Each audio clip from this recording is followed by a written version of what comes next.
Most people fall asleep looking toward the life they want. They see it ahead of them, as one sees a distant house across a dark field. They imagine themselves walking toward it. They hope that tomorrow will bring them nearer. They pray that circumstances will open the road. But all the while, without knowing it, they remain faithful to the state of not yet having arrived. The awakened man does something entirely different. He does not fall asleep looking toward the fulfilled desire. He falls asleep looking back from it. He does not ask, "How shall I reach it?" He asks, "How does this present moment appear now that it is already done?" He does not stand in the old life and gaze at the new. He moves inwardly into the new life and remembers the old as a place he once occupied. Tonight, I shall show you how to make that movement. Not by force, not by straining the mind, not by repeating words until they lose all meaning. I shall show you how to move the very place from which you think. For there is a vast difference between thinking of your desire and thinking from its fulfillment. One keeps the desire before you, as an object. The other makes it the ground beneath your feet. You may already be tired, tired of waiting for evidence, tired of waking to the same unanswered question, tired of making one effort after another, only to find that inwardly you are still standing where you began. Perhaps you have imagined faithfully, prayed sincerely, and spoken words of hope. Yet each morning the old world seems to greet you with the same face. Do not condemn yourself. Nothing has been lost. You were not denied. You were simply looking in the wrong direction. This night need not be like the nights that came before it. For while your body rests, you may learn to occupy another position in consciousness. You may cease looking toward the door and discover that you are already standing on the other side of it. You may cease asking when the change will come and begin to feel the quiet memory of a change already accomplished. And before we move farther, understand the spirit in which we begin. You are not gathering another theory to carry beside all the others. You are choosing a dwelling place. You are making a quiet covenant with your own imagination that tonight you will no longer worship distance, delay, or appearances. You will consent, if only gently, to the state in which the answer has already been given. Before you go deeper, make one simple outward gesture that agrees with the inward decision you are making now. Subscribe to this channel, not as a careless habit, but as a sign that you intend to return to these truths until they become natural within you. Let that act be your quiet consent to a life directed from imagination, rather than ruled by appearances. Subscribe now, while the decision is clear, so that when you return, you do not return as one restlessly searching for another method, but as one continuing a single journey. Let each return remind you of the state you choose tonight. Let it say, without noise or strain, "I have begun to think from the end, and I will not willingly make my home in the old condition again." Now let the outer gesture be finished, and turn within. There is nothing more for you to do with your hands. There is no need to remain alert in order to receive this teaching. You need not remember every sentence. You need not hold your attention tightly. Allow the words to pass through you as the night air passes through an open window. Some words will be heard by the waking mind. Others will sink beneath it. What matters is not that you follow every phrase, but that you begin to accept the atmosphere of fulfillment. Ask yourself now, very gently, what would this present moment feel like if your desire were no longer ahead of you, but behind you as an accomplished fact? Do not hurry to answer. Let the question open a space within you. If the difficulty were resolved, how would you lie here? If the letter had already arrived, if the conversation had already taken place, if the burden had already been lifted, what would be different in the way you received this moment? The room might look the same. The night might sound the same. The bed beneath you might feel exactly as it did a moment ago. Yet you would not be the same one listening. You would hear these words from relief rather than longing. You would not be waiting for permission to rest. You would rest because the matter was settled. This is the beginning of thinking from the end. It is not a violent act of imagination. It is not a battle against the facts of the day.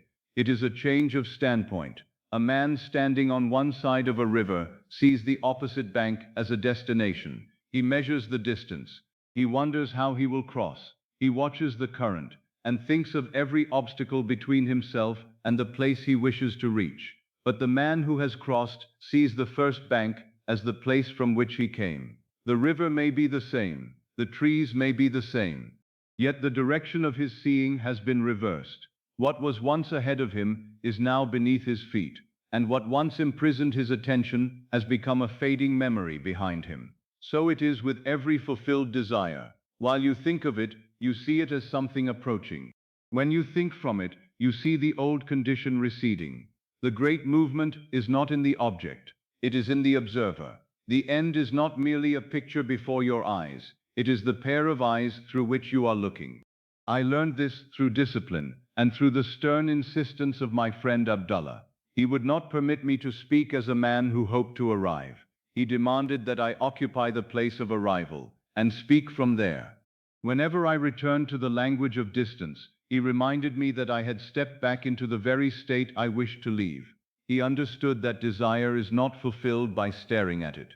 A hungry man may spend hours looking at a feast through a window and remain hungry. He knows what the food looks like. He may describe every dish. He may imagine how wonderful it would be to enter, but he is still outside. To think from the end is to take your seat at the table. It is to feel the weight of the chair beneath you. It is to look back toward the door through which you entered. It is to receive the feast not as a promise, but as the natural circumstance of where you now dwell. You may notice the old tendency tonight. One moment you may feel the quietness of fulfillment, and the next you may ask whether it is working. Do not be disturbed. The question simply reveals that you have turned around and begun looking toward the desire again. Turn once more. There is no punishment in this. There is only movement. You may move as often as necessary until the new direction feels natural. You may return 100 times, and each return will make the new state more familiar. You are not trying to arrive. You are learning to remember that you have arrived. Let those words settle without effort. You are not trying to arrive. You are learning to remember that you have arrived. The old state will tell you that memory belongs only to what has already happened in the visible world. It will say that you may remember yesterday, but you cannot remember tomorrow. Yet imagination is not bound by this narrow rule. In imagination, you may remember forward. You may experience the completed desire with the same quiet certainty with which you remember a familiar room, a journey already taken, or the sound of a beloved voice. The event need not yet be visible to possess the tone of memory within you. When you remember an event, you do not wonder whether it will happen. You do not plead with it to come. You do not search the horizon for signs. You rest in the knowledge that it belongs to your experience. This is the feeling I wish you to discover tonight. Not the fever of trying to make something happen, but the calmness of remembering that it has happened. Suppose your desire concerns security. Thinking of security asks when provision will come. It watches every circumstance and measures every apparent delay. Thinking from security remembers the season of uncertainty as something finished. It breathes differently because tomorrow is no longer regarded as a threat. Suppose your desire concerns companionship. Thinking of companionship listens for approaching footsteps. It wonders who will come and when. Thinking from companionship rests in the knowledge of being chosen. It hears silence without translating that silence into abandonment. Suppose your desire concerns freedom. Thinking of freedom watches the prison door and asks who will unlock it. Thinking from freedom remembers the sound of the lock opening. It feels the open air upon the face and regards the former confinement as a chapter already completed. Suppose your desire concerns recognition. Thinking of recognition wonders whether others will finally see your value. Thinking from recognition receives respect as something natural. It no longer performs inwardly for an absent audience. It speaks, walks, and rests as one whose worth has already been acknowledged. Do you see the difference? In every case, the outer desire may appear to be the same, but the inward position has changed completely. One is the consciousness of pursuit. The other is the consciousness of possession. One says, perhaps one day. The other quietly knows, I remember when this was still a question. That simple phrase, I remember when, can become a doorway. It places the former condition behind you, without requiring you to fight it. I remember when I used to worry about this. I remember when I wondered whether the answer would come. I remember when I believed the distance was real. Do not repeat these words mechanically. Hear in them the soft astonishment of one who has crossed the river and now looks back at the shore from which the journey began. Tonight, you will not be required to manufacture excitement. Fulfillment is not always accompanied by a great emotional storm. Often it is quiet. Often it is a release in the body, a deeper breath, a sense that there is nothing left to argue about. The fulfilled state may feel less like triumph and more like home. A man does not celebrate every night because he is sleeping beneath his own roof. He simply accepts the roof as his. A woman does not awaken each morning astonished that she is loved. When love has become natural, she rests in it without strain. Naturalness is one of the great signs that you have begun thinking from the end. The new state no longer feels like a performance. It feels like the place to which you belong. Therefore, do not search for a dramatic sign. Do not ask whether you believe strongly enough. Let the body grow comfortable. Let the face soften. Let the breath become easy. Even the faintest taste of "it is settled" is enough to begin. A seed does not need to make noise beneath the earth. It does not need to announce that it has been planted. It accepts the darkness, receives the soil, and begins its hidden work. So let this new feeling be planted quietly. You may fall asleep before this lesson is complete. That is no failure. Sleep is not an interruption of the work. It is the gentle closing of the door upon the impression you have chosen. You need not remain awake to prove your sincerity. You need not repeat every word correctly. You need not hold the scene with effort until the body becomes tense. Allow sleep to come. If conscious attention fades, let it fade in the direction of fulfillment. Let your last clear feeling be not that you are waiting, but that you are remembering.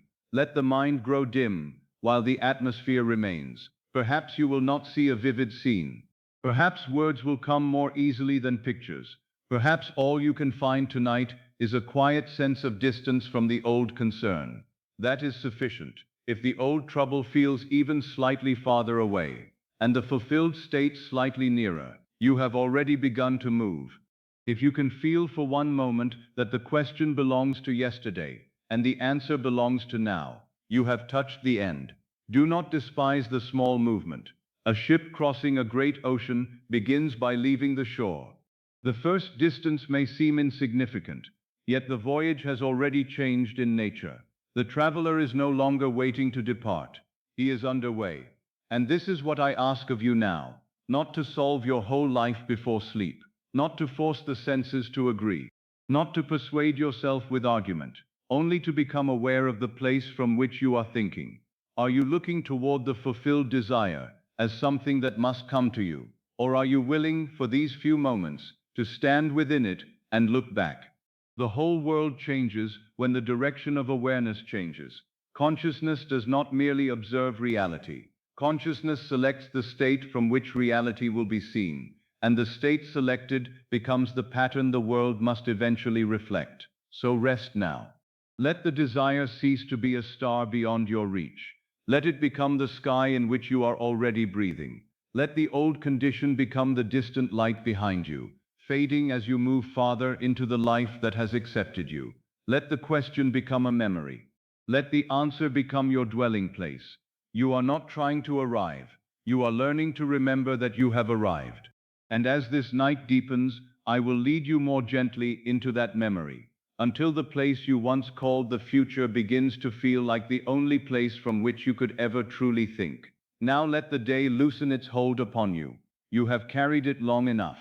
From the moment you opened your eyes this morning, the world placed one impression after another before you. A voice spoke, a letter arrived, a face disappointed you, an obligation demanded attention, a memory returned without invitation. Perhaps the day gave you some pleasure.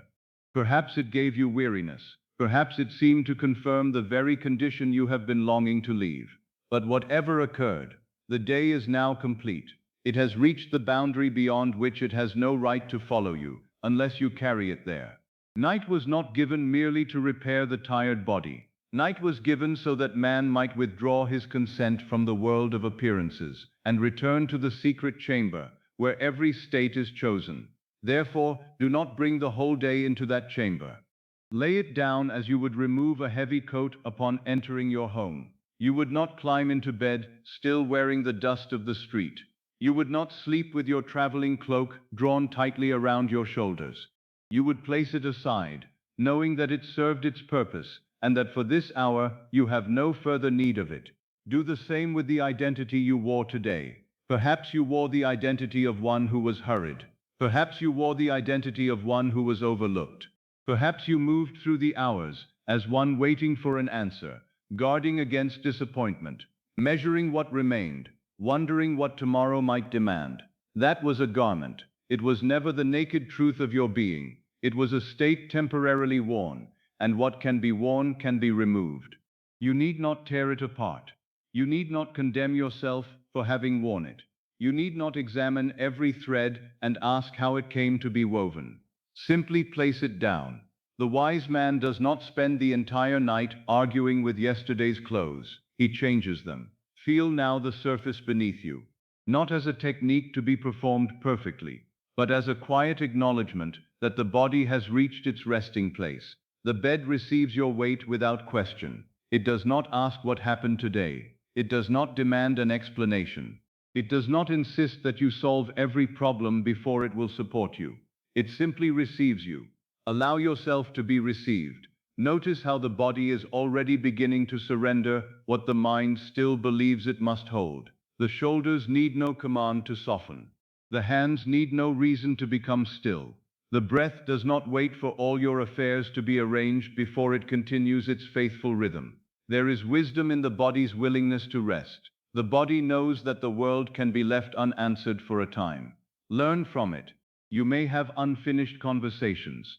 Perhaps there were words you wished you had spoken, or words spoken to you that still seem to echo. Perhaps in imagination you have continued the conversation many times since it ended. You have answered more cleverly. You have defended yourself more forcefully. You have explained what the other did not understand. But the outer conversation is over. Do not continue it here in the inner chamber unless you are willing to change its nature. Leave the harsh version outside. It has no place beside you tonight. If a voice from the day returns, let it return transformed. Let it speak peace. Let it offer understanding. Let it say what would have brought the matter to a beautiful conclusion. But do not permit it to stand at the door of sleep and accuse you again. This chamber belongs to creation, not repetition. You may also have concerns about money. Figures may have followed you through the day like stern little messengers, reminding you of what is due, what is absent, what appears insufficient. Perhaps you have counted and recounted, searching for a combination that would give you peace. You do not need to finish that calculation now. Numbers are servants. They are not gods. A figure written in a ledger is only the record of a state already expressed. It has no power to decide the state you will occupy tonight. It may tell you what was counted yesterday, but it cannot tell you what consciousness is now accepting as true.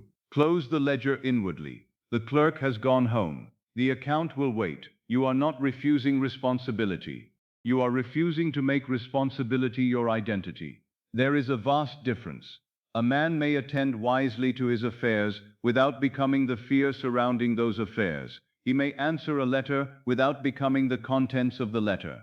He may meet an obligation without joining the holy name of I am to anxiety. Tonight, the practical world can remain outside the chamber.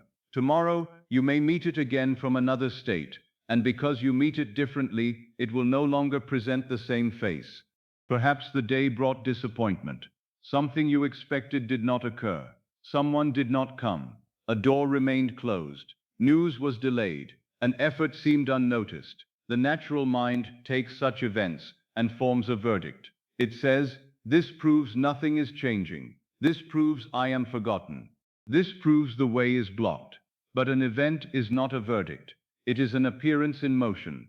Do not carve it into stone merely because it appeared before your senses for a few hours. A cloud crossing the moon does not extinguish the moon. A closed curtain does not destroy the room behind it. A delayed train does not erase the destination. What happened today may have been nothing more than the fading movement of an old state, finishing its course because you once gave it life. Let it finish. Do not revive it at the hour of sleep. The past is persistent only when it is continually fed with present attention. Deprive it of that food, and it weakens. Withdraw the feeling that gave it substance, and it becomes an empty shell. This is why I ask you to release the day, not because the day was unimportant, but because it has already delivered its report. There is no wisdom in reading the same report through the night and expecting tomorrow to bring new information. Set the report aside. You are about to compose another. There may be unanswered questions still pressing upon you.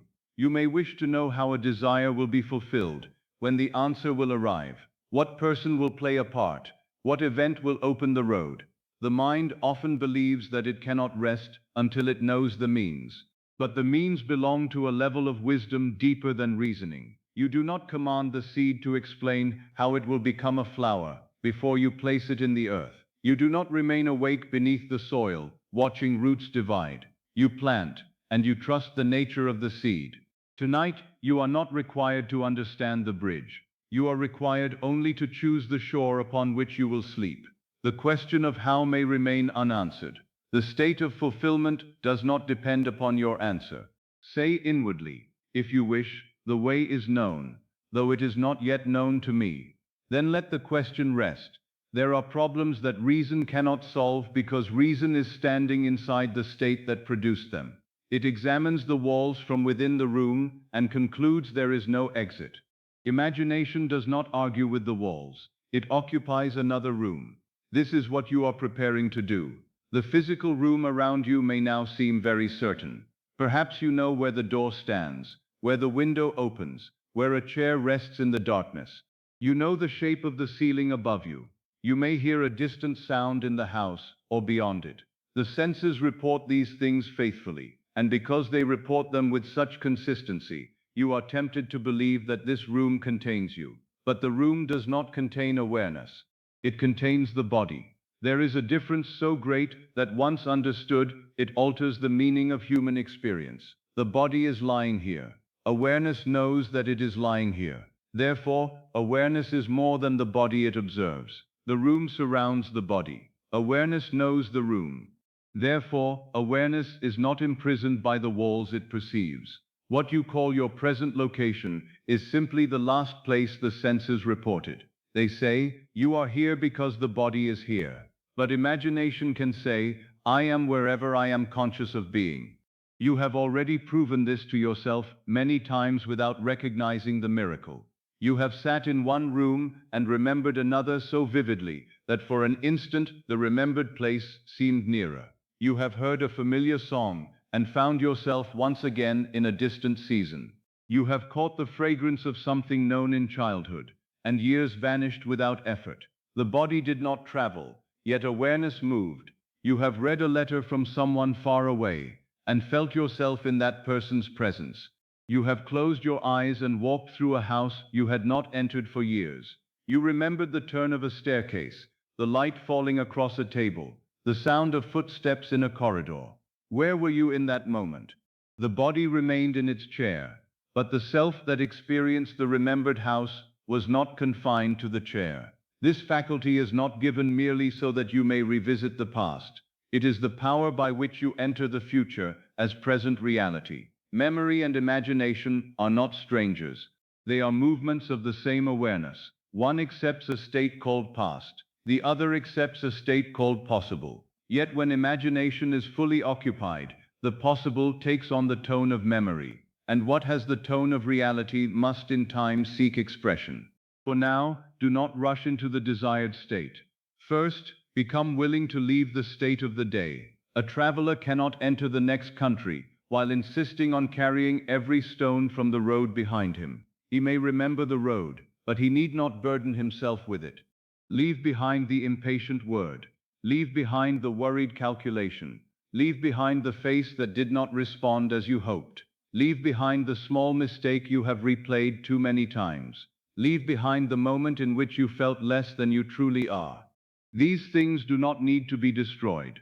They only need to be denied residence. Let them stand outside like visitors whose hour has passed. You are not unkind for closing the door. The inner chamber must be guarded, for what is admitted there in feeling is given the power of generation. Many men guard their houses carefully and leave their imagination open to every thief. They lock the outer door, yet allow fear, resentment, and despair to enter the heart and remain through the night. Be wiser. You need not fight these visitors. Simply do not prepare a bed for them. If worry knocks, you may answer, "Your message belongs to the day that has ended." If regret knocks, you may answer, "I have heard you, but I will not sleep in your company." If uncertainty knocks, you may answer, "You do not know my end, and therefore you cannot instruct me." Then return to stillness. The breath continues, the bed supports you, the room remains quiet, and behind the apparent stillness, awareness is beginning to recognize its freedom. You may feel the body becoming heavier. Let it become heavy. Weight belongs to matter, not to consciousness. The body may sink, while awareness becomes light. This is one of the great mercies of sleep. As the senses grow less insistent, awareness becomes less bound to their report. The body withdraws from action, but imagination need not sleep.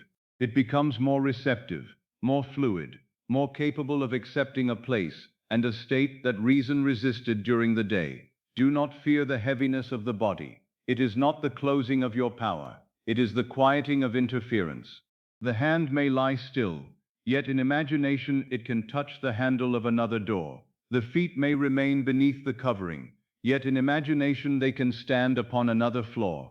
The eyes may close, yet you may see from a position the physical eyes have never occupied.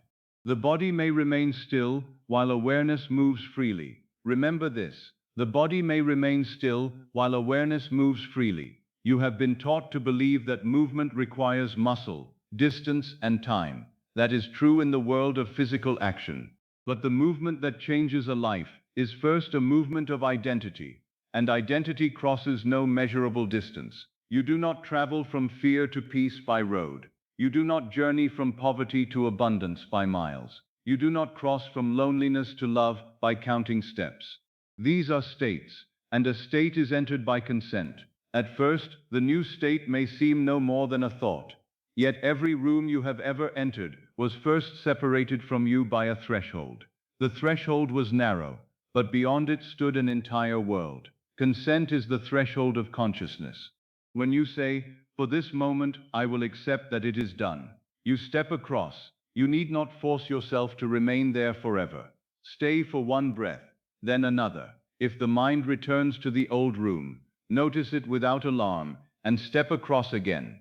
This gentle movement is more powerful than strain, because strain confesses that the new state is difficult to enter. Ease reveals that it is already available. The kingdom of states is not far away. It is not placed beyond years of labor. It is nearer than the next thought accepted as true. I would have you understand tonight that you are not preparing imagination to perform a trick. You are preparing the inner chamber for a change of residence. The old tenant has filled the rooms with familiar furniture. There is the chair of worry, the table of delay, the lamp of doubt, the window through which you have watched the future approach but never arrive. You do not need to repair each object. Leave the house. There is another dwelling in consciousness, already furnished with the feeling of the wish fulfilled. There is a chair in which you rest as one secure. There is a table at which you sit as one supplied. There is a lamp whose light reveals peace rather than uncertainty. There is a window through which you do not watch for your life to come, because you are already living it. Soon, I shall ask you to enter that dwelling. But first, remain here in this sacred interval, where the old has been laid down, and the new has not yet been named. This interval is not emptiness, it is freedom. For a few moments, you need not be the person who answered today's questions. You need not be the name written upon a letter, the figure entered in a ledger, the role assigned by family, business, age, or circumstance. Before every description, you are. Before every condition, I am. Rest in that simple awareness. Do not add poor or rich. Do not add loved or unloved. Do not add successful or forgotten. For a moment, let the name stand unclothed. I am. There is peace in the name before it is joined to a condition. There is unlimited possibility in pure awareness, because it has not yet consented to any boundary. The day gave you many garments, and asked you to wear them. Now you have removed them. You stand inwardly before the wardrobe of states, free to choose again. Do not hurry. Choice made in peace is more enduring than choice made in desperation. Feel how different it is to select a state because you know your freedom, rather than grasping at a state because you fear the present. Desperation says, I must escape. Freedom says, I may move, and you may move. The body need not rise, the room need not change, no one outside need agree. Awareness is free at this very moment to occupy another perspective, another identity, another world. Let the day remain where it belongs, behind you. Let the night become the quiet corridor between what you appeared to be and what you now choose to be. The body rests at one end of that corridor. Imagination opens the door at the other, and in the stillness between them, you begin to discover that the one who moves was never the body at all. It was always awareness. It was always the silent I am. It was always the invisible traveler, capable of leaving one state without crossing a single mile. So remain still. Let the physical world grow distant, without resisting it. Let the room become softer around you. Let sounds come and go without following them. Let the breath move by itself. The body is safe in its resting place. The day has been dismissed. The questions may wait. The ledger is closed. The conversation is finished. The old garment lies outside the chamber. And now, with nothing to carry and nothing to prove, awareness is ready to move. And now, having laid the day aside, let us come to the distinction upon which the whole art of assumption depends. It is possible to think about a fulfilled desire for years and never once think from it. A man may know every detail of the life he wishes to live. He may describe the house, the work, the companionship, the freedom, and yet remain inwardly outside it, as one standing in the street describing the warmth behind another man's window. To think of the end is to regard fulfillment as an object of contemplation. To think from the end is to accept fulfillment as the place from which contemplation begins. The difference may appear slight when spoken, but in experience it is the difference between waiting and possessing, between looking and dwelling, between asking and knowing. The end is not the object before your eyes, it is the pair of eyes through which you are looking. Let me make this plain. Suppose a woman desires financial security. She may close her eyes and see money. She may imagine coins, notes, a prosperous home, or a ledger in which every account has been settled. Yet while she watches these things, she may still be watching as the woman who lacks them. She may admire the image of security, while feeling herself separated from it. She sees the money, but she does not see from security. She imagines the fulfilled condition as a picture hanging upon a wall, while she herself remains in the old room of uncertainty. Such imagining may be pleasant, but it does not alter the standpoint from which she lives. When the imaginal act ends, she returns immediately to counting, worrying, and waiting, because she never departed from the identity that counted, worried, and waited. Now consider the same woman thinking from security. She does not merely see money before her. She feels herself to be the one whose affairs are already in order. She looks upon yesterday's anxiety as something that has lost its reason for existing. She receives a bill without inwardly becoming the bill. She thinks of tomorrow without tightening herself against it. She imagines a conversation in which she speaks not of rescue, but of plans made possible by provision. Her ordinary thoughts are different because the thinker is different. She may think of purchasing a gift for someone she loves. She may think of repairing a room in her home. She may consider a journey she once postponed. She may wonder which charity she will assist or which relative she will quietly help. Do you see what has occurred? She is no longer looking at security. She is looking at life through security. The money itself may not appear in every inner scene. It does not need to. The state of being supplied is already implied by the thoughts that arise naturally from it. A thirsty man who has been given water does not continue imagining the cup every hour. He begins thinking of other things because thirst no longer commands his attention. In the same manner, when a desire has been inwardly fulfilled, the object ceases to dominate the mind. It becomes part of the background of being. This is why naturalness is so important. The fulfilled state is not always a bright picture held before the mind. It is often the quiet absence of the old question. The woman who feels secure does not spend the entire day saying, "I am secure." She simply ceases asking whether she will survive. The man who feels loved does not spend every hour declaring that he is loved. He thinks from companionship. He expects to be remembered. He assumes his presence is welcomed. Silence no longer becomes evidence of abandonment, and delay no longer becomes a prophecy of rejection. Let us look at him more closely. A man thinking of love watches the door. He listens for footsteps. He wonders who will come and whether anyone will stay. He interprets every passing face as a possible answer to his longing. Even when he imagines companionship, he imagines it as something moving toward him from a distance. He is still the solitary man waiting to be chosen. But the man thinking from love remembers the comfort of already being chosen. He may lie in bed and hear inwardly the gentle movement of another in the room. He may feel the familiarity of a hand that has rested in his own many times. He may imagine an ordinary evening, a lamp burning softly, a book laid aside, and the peaceful knowledge that he belongs in the life of another.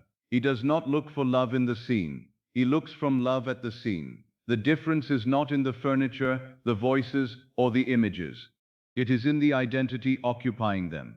One man says inwardly, "How wonderful it would be if someone loved me." The other says, "How grateful I am for the love that has become so natural in my life." One sees love as an approaching guest. The other sees the world from the home love has already entered. The same principle applies to health. A person thinking of health may picture a strong body while remaining inwardly fascinated by illness. She may inspect the body in imagination, searching for proof that the condition is gone. Her attention remains attached to the problem because she is still imagining as one who fears it. She may say, "I see myself well." But beneath the words she is asking, "Has the sickness left me yet?" The question reveals the state. A person thinking from health is occupied differently. She imagines something she would naturally do after well-being had returned. Perhaps she walks through a garden without measuring her strength. Perhaps she climbs a staircase and only afterward realizes that she did so easily. Perhaps she hears a friend remark upon the brightness of her appearance, and she answers with the calmness of one for whom improvement has become ordinary. She is not staring at health. She is using health to look at life. The fulfilled state changes what she notices. She notices the beauty of the morning instead of searching the body for trouble. She notices the flowers upon the table, the warmth of the sun, the pleasure of movement, the invitation to take part in some simple activity. The body is no longer the prison around which every thought revolves. This is thinking from the end. When you occupy the end, you do not merely receive a new object, you receive a new world of ordinary concerns. A woman who has entered the home she desired may begin to wonder where she will place a certain chair. A man who has obtained the work he wanted may think about the people with whom he will cooperate. A person whose journey is assured may think of what to pack rather than how to obtain permission to go. These thoughts are not techniques, they are consequences of identity. You can learn much about the state you occupy by observing the questions that arise within you. The state of lack asks, "When will it come?" The state of possession asks, "How shall I enjoy it?" The state of loneliness asks, "Who will choose me?" The state of love asks, "How may I express the affection that is already mine?" The state of insecurity asks, "What if something goes wrong?" The state of confidence asks, "What shall I do now that the matter is settled?" The state of failure asks, "Will anyone ever recognize me?" The state of accomplishment asks, "How shall I use the opportunity now entrusted to me?" Every state has its own questions, and those questions reveal the eyes through which you are looking. Do not condemn the old questions when they appear. Use them as signposts. If you hear yourself asking when, how, whether, or if, do not become frightened. Simply recognize that for that moment you are standing outside the fulfilled condition. Then move. Do not struggle to silence the question. Ask a question belonging to the end. Instead of asking, when will I be secure? Ask, what shall I do with the peace that is now mine? Instead of asking, will love ever find me? Ask, how does it feel to be so naturally cherished? Instead of asking, how will this difficulty be resolved? Ask, what do I remember about the time before it was resolved? A question can become a doorway when it is asked from the proper side. The mind answers according to the state from which the question is spoken. Ask from fear, and imagination supplies fearful possibilities. Ask from fulfillment, and imagination supplies the texture of completion. This is why I have often spoken of the phrase, I remember when. It is not a charm. It is not a collection of magical words. Its power lies in the position it assumes. When you say, I remember when I worried about money, you place the worry behind you. When you say, I remember when I wondered whether I would be loved, you speak from a present in which love is no longer uncertain. When you say, I remember when I did not know where the answer would come from, you imply that the answer has come, and that the former confusion belongs to a completed chapter.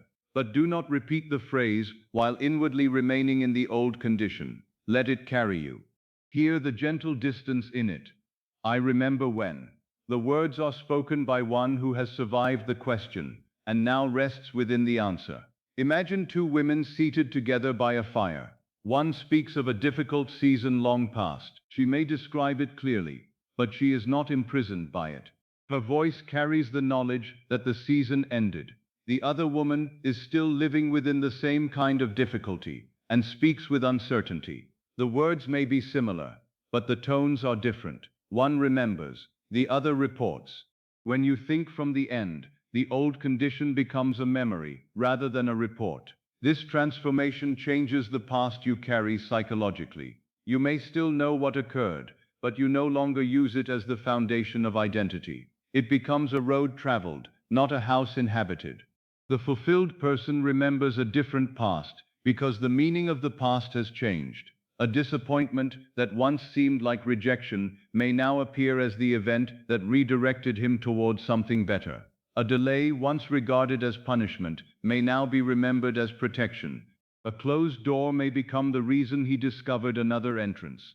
From the old state, the past is evidence against him. From the fulfilled state, the past becomes part of the bridge that brought him home. Nothing outward may need to be altered for this reinterpretation to occur. The standpoint alone changes the story, and because the story changes, the future expected from that story also changes. The person who thinks from defeat expects another blow. The person who thinks from victory interprets resistance as temporary. The person who thinks from abandonment expects each departure to confirm unworthiness. The person who thinks from love sees temporary solitude without making it a sentence upon the future. Expectation is imagination moving forward from identity. You do not expect according to what you say you want. You expect according to who you feel yourself to be. A man may desire promotion and yet expect to be overlooked because he thinks from the identity of one who is never chosen.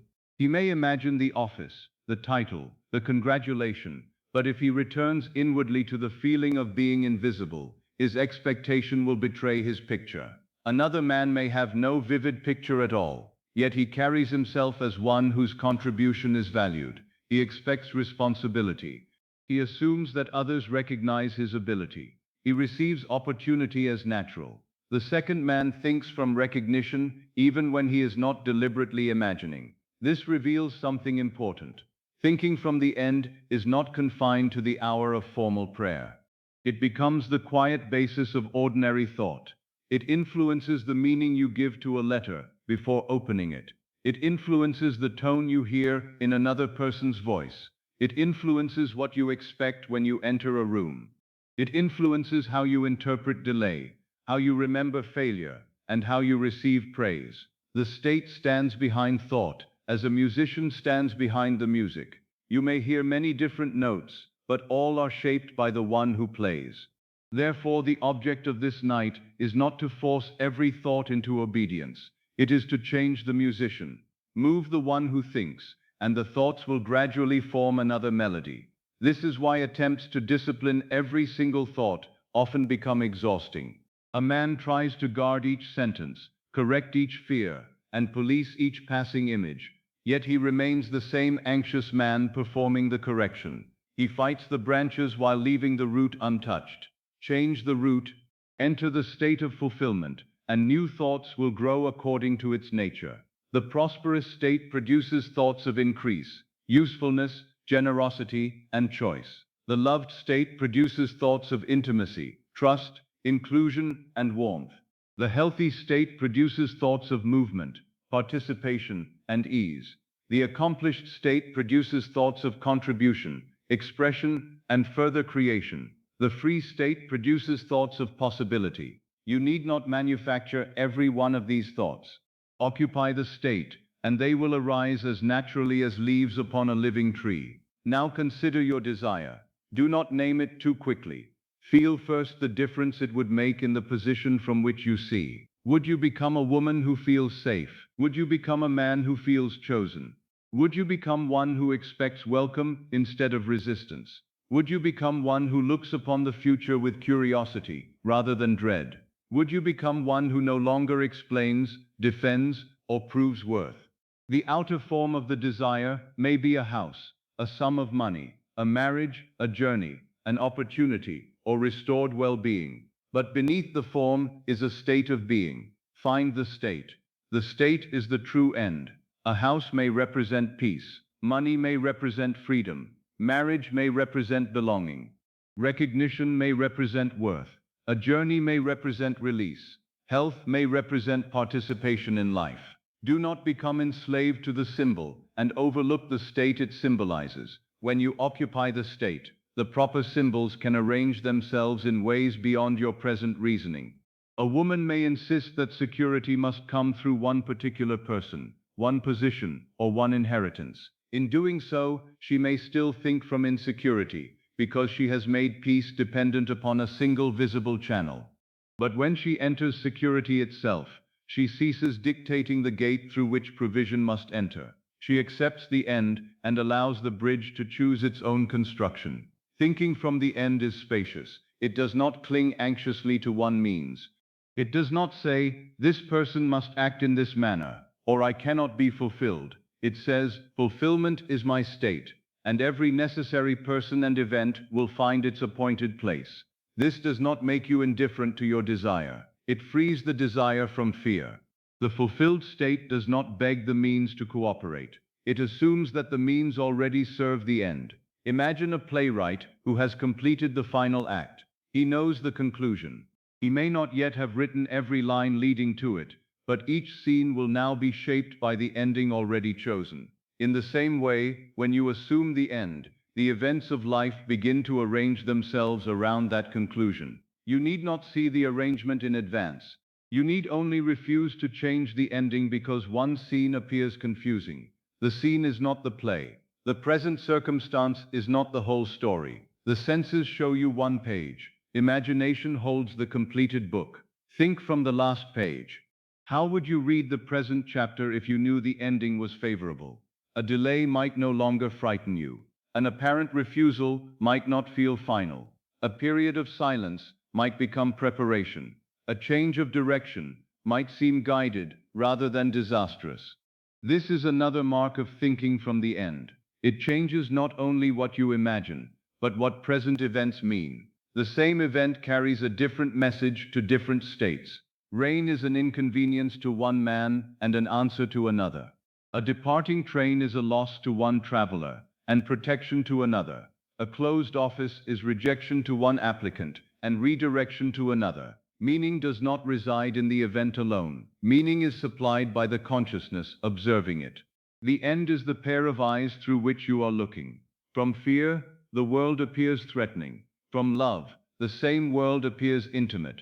From lack, every expense seems to diminish you. From abundance, expenditure becomes circulation. From failure, another man's success appears as evidence against you. From accomplishment, it becomes proof that the state is possible. This is why envy, resentment, and despair dissolve as you enter the end. You no longer look at another's good fortune as though it has stolen something from you. You see it from the state of one who also belongs to fulfillment. A woman secure in love can rejoice in the happiness of another. A man secure in abundance can bless another's prosperity. They do not feel excluded because they are not looking from exclusion. The end alters the eyes. Now permit yourself to taste this shift without making it difficult. Imagine that the desire is fulfilled, and then allow the central image to fade. What remains? Perhaps a softness in the chest, perhaps a quieter breath, perhaps the feeling that you no longer need to search, perhaps the sense that tomorrow is friendly, perhaps an inward sentence such as, I can rest now. Stay with what remains after the picture fades. That residue is often closer to the state than the picture itself. Images are doors. Feeling is the room. Do not stand forever admiring the door. Enter, and once inside, look out upon your life. See the present from fulfillment. See the past from fulfillment. See tomorrow from fulfillment. What does yesterday mean now? What does this room mean now?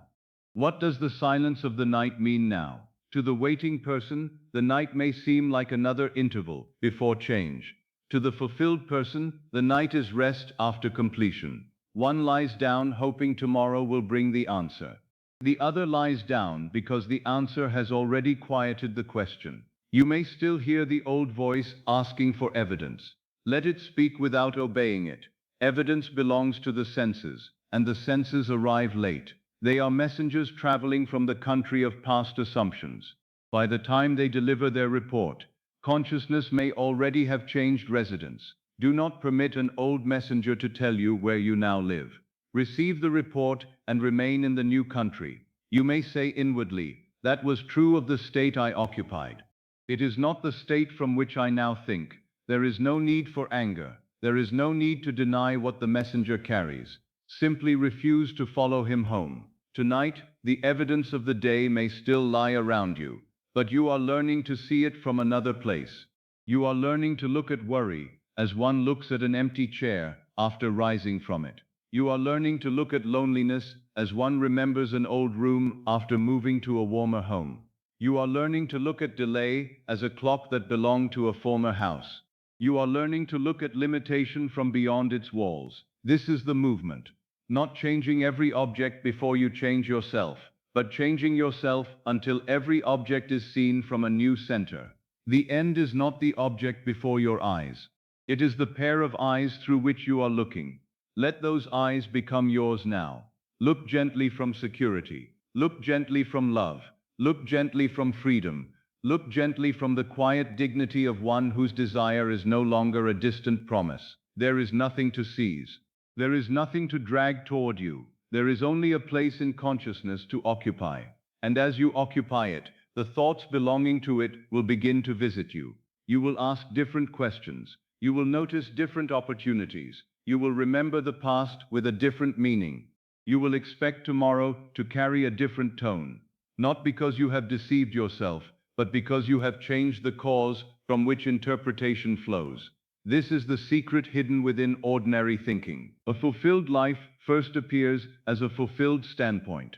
The world changes after the eyes have changed. So do not fall asleep staring at the end as though it were a light across a great distance. Move behind the light. Let it shine from where you are. See the old road extending behind you. Feel that you have already walked it. Let the former questions grow quiet in the distance, and rest, not as one imagining a life that may someday become true, but as one whose imagination has become the place from which truth is seen. I remember a season in New York when one desire occupied me with such persistence that almost every street seemed to remind me of it. I wished to return to Barbados. I wished to see my family, to breathe the familiar air, to walk again beneath the sun of the island where I had been born. The desire itself was simple, but the circumstances surrounding it appeared anything but simple. I did not have the money for the journey. I had no passage arranged. No visible door stood open before me. And because I was still learning the discipline of imagination, I spoke of the desire as men usually speak. I spoke of it as something far away. I spoke of the price of the journey. I spoke of the difficulty. I spoke of the time that remained. I spoke of the reasons it might not happen. Every word I uttered described distance. Every argument I offered strengthened the place from which I was looking. I thought I was explaining the problem to Abdullah. In truth, I was rehearsing it. He listened to me with very little patience for my reasoning. That was one of the great gifts he gave me. He did not admire the problem. He did not join me in studying the obstacle. He did not ask how much money I had, who might assist me, or when a ship might sail. He would not enter the state I was offering him. He refused to speak to me as the man who could not go to Barbados. He spoke to me only as the man who was already there. This disturbed me at first. I wanted him to understand the facts. I wanted him to acknowledge the physical situation so that we might construct some sensible plan around it.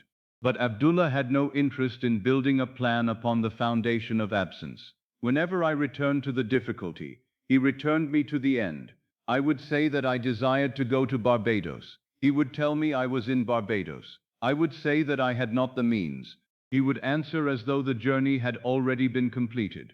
I would attempt once more to explain New York, the lack of passage, the apparent impossibility, and he would bring the conversation to an end. There was nothing further to discuss, because from his point of view, I was speaking nonsense.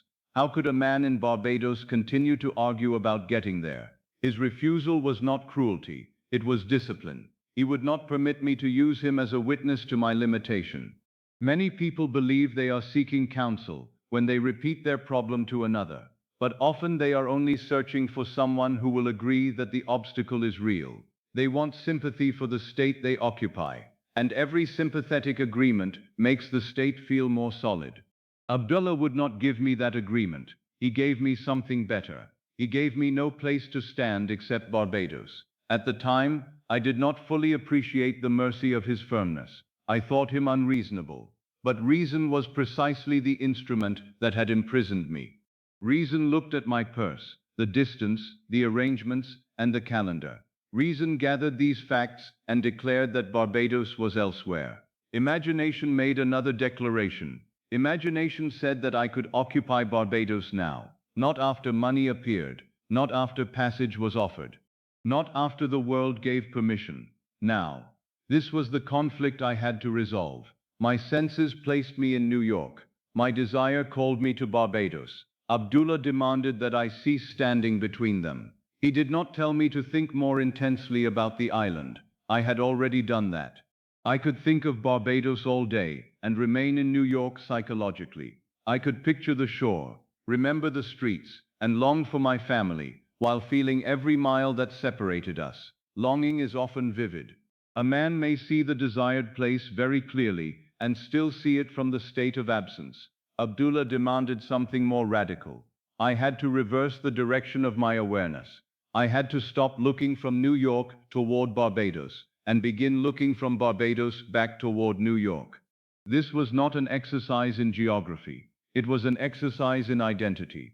At night, I lay down in my room in New York, but I did not permit that room to define where I was. The body remained beneath the roof in New York, yet awareness began to withdraw from the testimony of the walls. I knew another roof. I knew the house of my family. I knew the atmosphere of the island. I knew the peculiar quality of the night air, the sounds that belonged to that place, the feeling of being among those whose presence was familiar to me. I did not need to invent Barbados. I needed to accept it as present. So I closed my eyes and gave my attention to the place in which I desired to sleep. I did not watch myself traveling across the sea. I did not imagine buying passage. I did not see a ship moving through the water. All of those scenes would have implied that I was still on the way. I went to the end. I slept in Barbados. In imagination, I felt the familiar house around me. I sensed the air differently.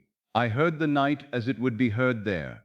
I allowed the knowledge of family nearby to become more immediate than the solitary room in New York. The body reported one country. Awareness accepted another. At first, the physical room insisted upon itself. A sound from the street reminded me of New York. The bed beneath me belonged to New York. The chill in the air belonged to New York. Every physical fact said, "You are here." But imagination answered, "I am where I am conscious of being." This is the moment at which many abandon the practice. They feel the contradiction and assume the contradiction proves failure. Yet contradiction is not failure, it is the threshold. Every new state contradicts the old state in the beginning. If it did not, it would not be new. The physical room was simply the evidence of assumptions already objectified. It was the last page written, not the next page being chosen. I did not need to destroy the New York room. I needed to cease using it as the measure of my identity. Slowly, through repeated occupancy, the island became more natural to me. I was not straining to see every detail. I was learning to accept the simple fact of being there. There is a great difference between constructing an image and accepting a location. A man may strain to paint every leaf of a tree in imagination and yet never feel himself beneath it. Another may see almost nothing clearly, but feel the shade upon him and know that he stands there. It is the knowledge of occupancy that matters. I began to sleep as the man in Barbados. And if I thought of New York, I had to think of it as distant. This was the psychological reversal. New York, which the senses called near, became far in imagination. Barbados, which the senses called far, became near in consciousness. The old place became a memory.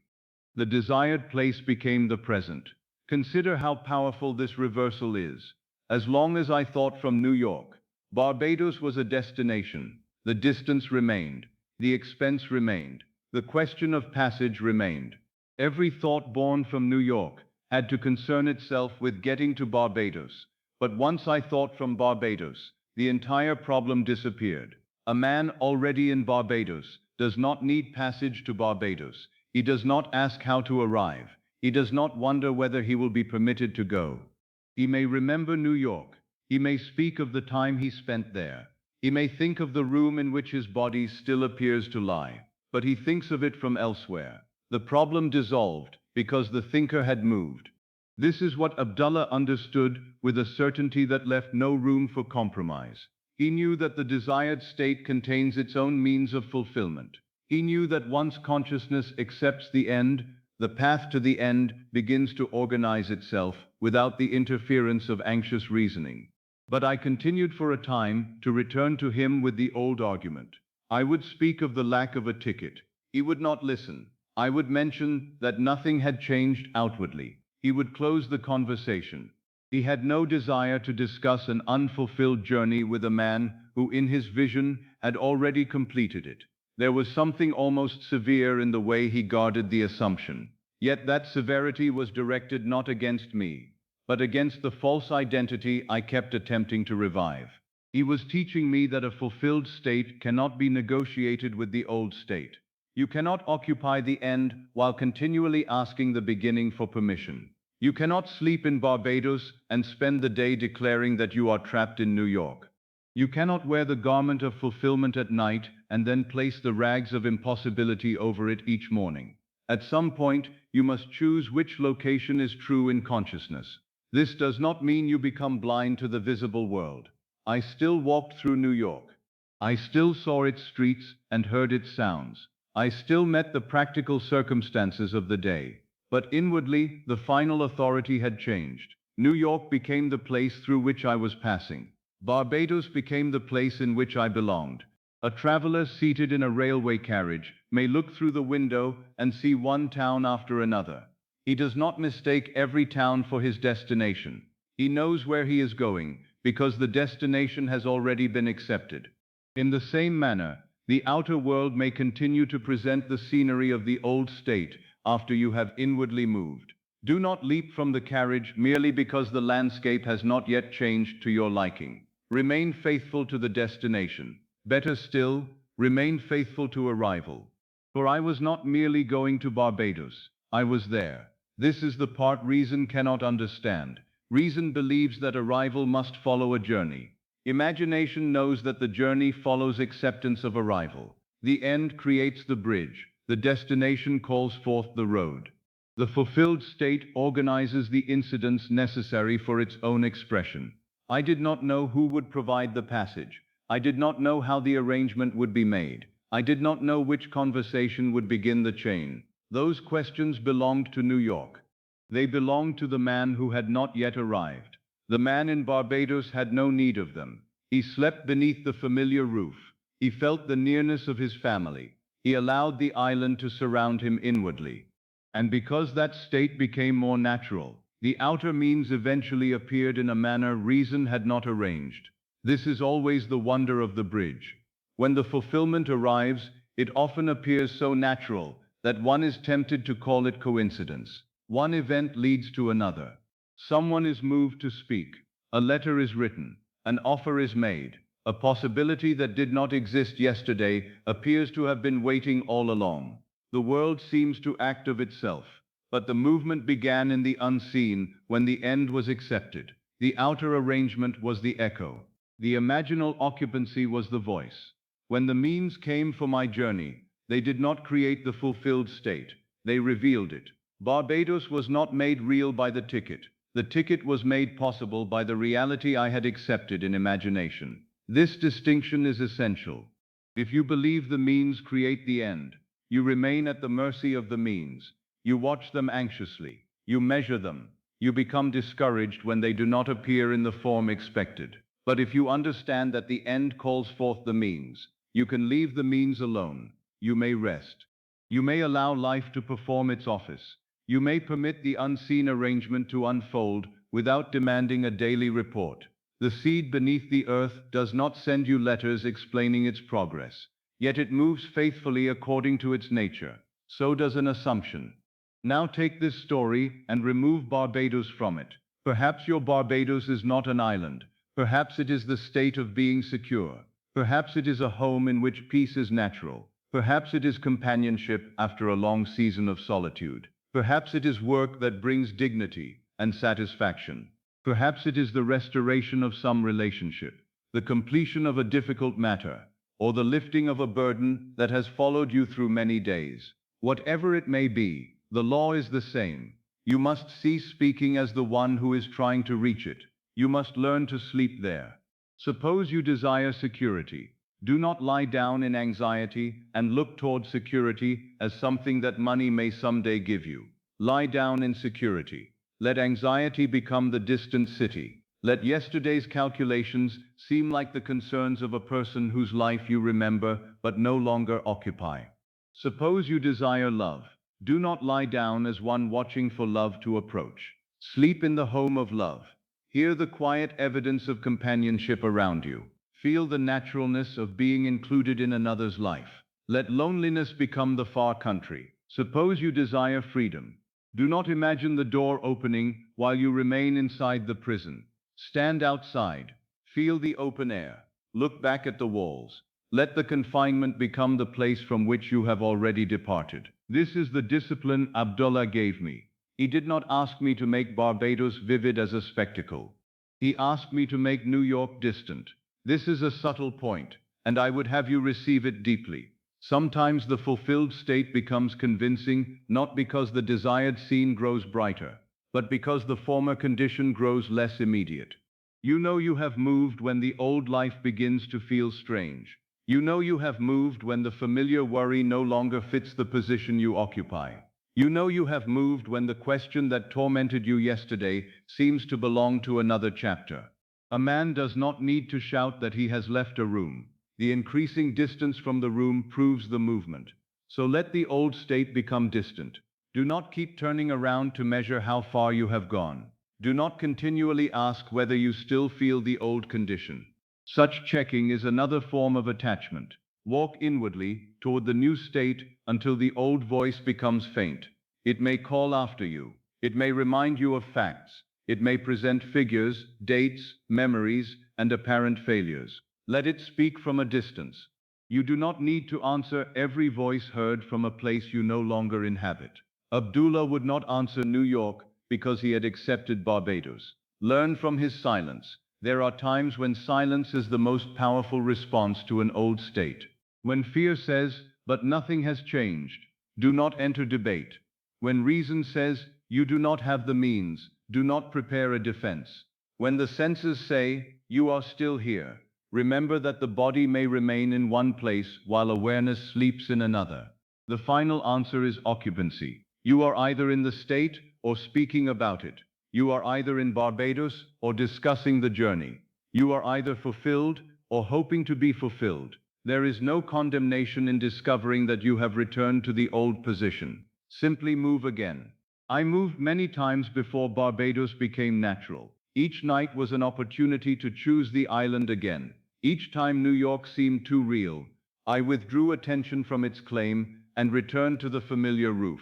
I did not cross the ocean by effort. I crossed it by identity.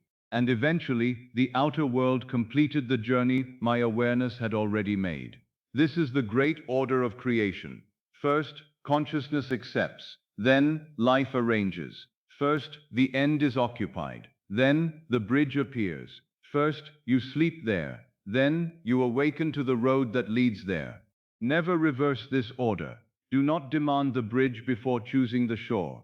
Do not demand the ticket before accepting the arrival. Do not demand that the world change before you change the place from which you see it. The world is a faithful servant, but it does not lead. Consciousness leads. The visible follows. Tonight, as you listen, let your body remain where it is. There is no need to resist the room. There is no need to deny the bed, the walls, or the sounds around you. Simply know that these things are not the boundary of your being. The body may be here. Awareness may be home. And home is the state in which your desire has become natural. Imagine now, very gently, that you are already in the fulfilled condition. Do not look at it from afar. Let it surround you. What would be near? What would be ordinary? What would no longer demand your attention? What former problem would now seem distant? Perhaps you can hear yourself say, I remember when I used to lie awake wondering how this would happen. Do not say it with triumph. Say it with tenderness. The former self did the best it knew. It believed distance was real. It believed the senses were final. It believed the world had to provide the road before consciousness could travel. Now you know differently. You know that awareness moves first. You know that the former condition becomes powerless as it becomes distant. You know that the fulfilled state is not established by physical proximity, but by inward occupancy. And you know that you need not discuss obstacles with the part of you that has already arrived. Abdullah taught me this not through gentle agreement, but through refusal. He refused to see me as absent from Barbados. He refused to hear the language of distance. He refused to assist me in preserving the problem. Tonight, become as firm with the old state as he was with me. Not harsh, not angry, simply unavailable. The old state may request another conversation. You need not attend. It may ask you to rehearse the difficulty once more. You need not answer. It may demand proof that you have moved. Your peace is the proof. Your changed direction is the proof. The growing distance is the proof. Let the old city fade behind you. Let the desired place become the room in which awareness now rests. Let your body sleep beneath one roof while your I am accepts another. And as you drift more deeply into the night, remember the discipline that carried me across the sea before any ship carried my body. Do not look from New York toward Barbados. Look from Barbados back toward New York. Do not think from the problem toward the answer. Think from the answer back toward the problem. Do not ask how you will reach the end. Let the end become the place from which all questions are asked. Then the old condition will begin to feel distant. The new state will begin to feel familiar. And somewhere in the unseen, the bridge will already be rising beneath your feet. Now let us make this truth practical. You have heard that awareness is not imprisoned by the body. You have heard that the room in which the body rests is not the final boundary of the self. But an idea, however beautiful, remains only an idea until it is tested in experience. So tonight I would have you perform a small experiment, gentle enough to accompany you towards sleep, yet profound enough to reveal that you are more mobile inwardly than the senses have ever allowed you to believe. Do not move the body. Let it remain exactly where it is. There is no need to raise the head, alter the position of the hands, or disturb the rhythm of the breath. The body has already found its resting place. Let it be still. Become aware, for a moment, of where the body lies. Feel the support beneath you. Notice the position of your head, the weight of the covering, the quiet arrangement of your arms and legs. Hear whatever sounds belong to the room. Perhaps there is the faint movement of air, the distant passing of a carriage, the settling of the house, or only the silence of the night. This is the place the senses report. They say, "You are here." Do not oppose them. A messenger is not offended when you receive his message without obeying it. Let the senses give their report. Let them describe the bed, the walls, the darkness, and the body at rest. Then remember that the report concerns the body. It does not define awareness. Now choose another place within your home, a place you know well enough that you would recognize it even in darkness. Do not choose somewhere grand or distant. The value of this exercise lies in its simplicity. It may be a chair near a window. It may be the threshold of another room. It may be a place beside a table. It may be a hallway through which you have walked many times. It may be the kitchen, quiet now after the occupations of the day. Choose one place. There is no perfect choice. The place need only be familiar. Do not yet try to see it clearly. Simply know which place you have chosen. Now, without moving the body, allow the thought of that place to become more immediate. Do not imagine yourself rising from the bed. Do not watch yourself walking through the house. Do not create a little figure bearing your likeness and send it along the corridor. That would leave you where you are, watching another version of yourself travel. Instead, depart. You do not need to cross the distance between the two rooms. Awareness does not travel as the body travels. It does not require a road, a doorway, or a measured interval, except that you are now standing, or seated, in the place you have chosen. Do not ask how you arrived. Say inwardly, very softly, "I am here." Let those words be a statement of location, not a hope. I am here. If you have chosen a chair, feel yourself seated in it. Do not look at the chair. Feel the chair beneath you from the position of one who occupies it. If you have chosen a hallway, feel yourself standing upon its floor. Do not see the hallway as a picture before you. Let the hallway extend away from you, because you are within it. If you have chosen the kitchen, sense the table from the place where you now stand. Feel the arrangement of the room around you. Notice which objects would be to your left, which would be to your right, and what would be behind you. Perspective is the evidence of occupancy. A spectator sees the place before him. An occupant sees from the place. This distinction is the heart of the exercise. Perhaps the image is dim. Let it be dim. Perhaps you cannot form every detail. You do not need every detail.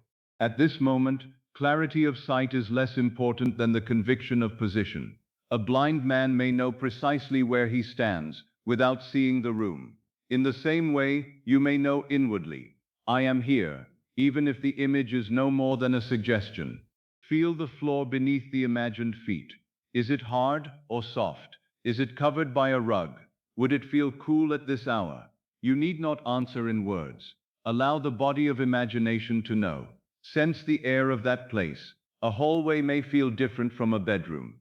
A room near a window may carry another quality of stillness. A kitchen may have a faint memory of warmth or fragrance left from the day. Let the place possess its own atmosphere. Now listen from there. What would the house sound like from that position? The sounds need not be dramatic.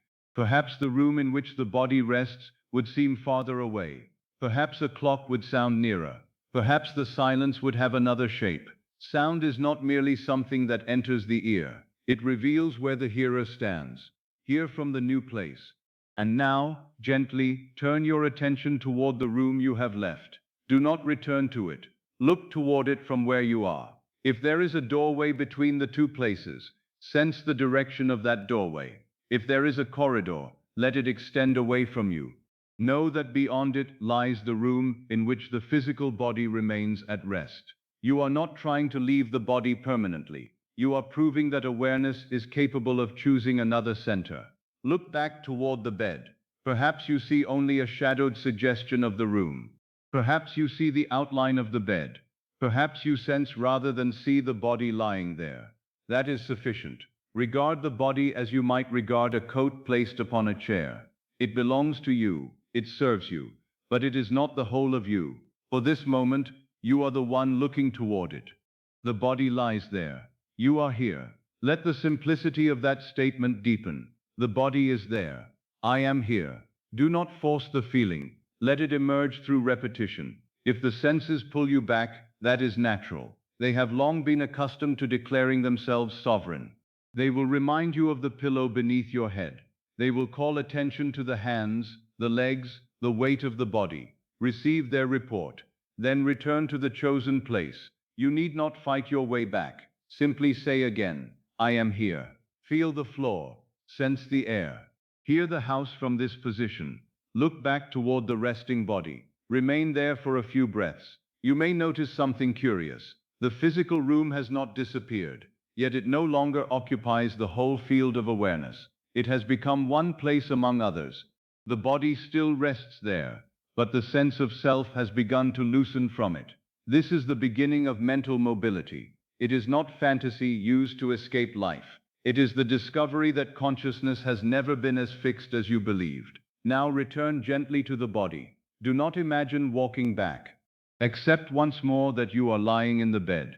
Feel the surface beneath you.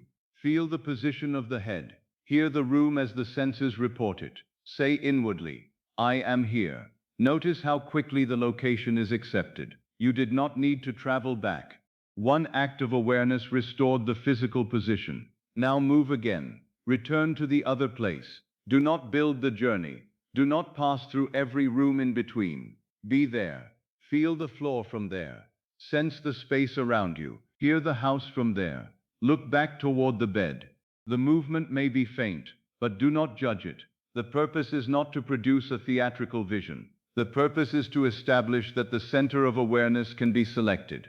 Move back once more. Feel the bed. Hear the room. I am here. And again move. Feel the other chair, the other floor, the other room. I am here. The words are the same, but the place from which they are spoken has changed. This teaches you something of great importance about the sacred name. I am does not belong permanently to one coordinate.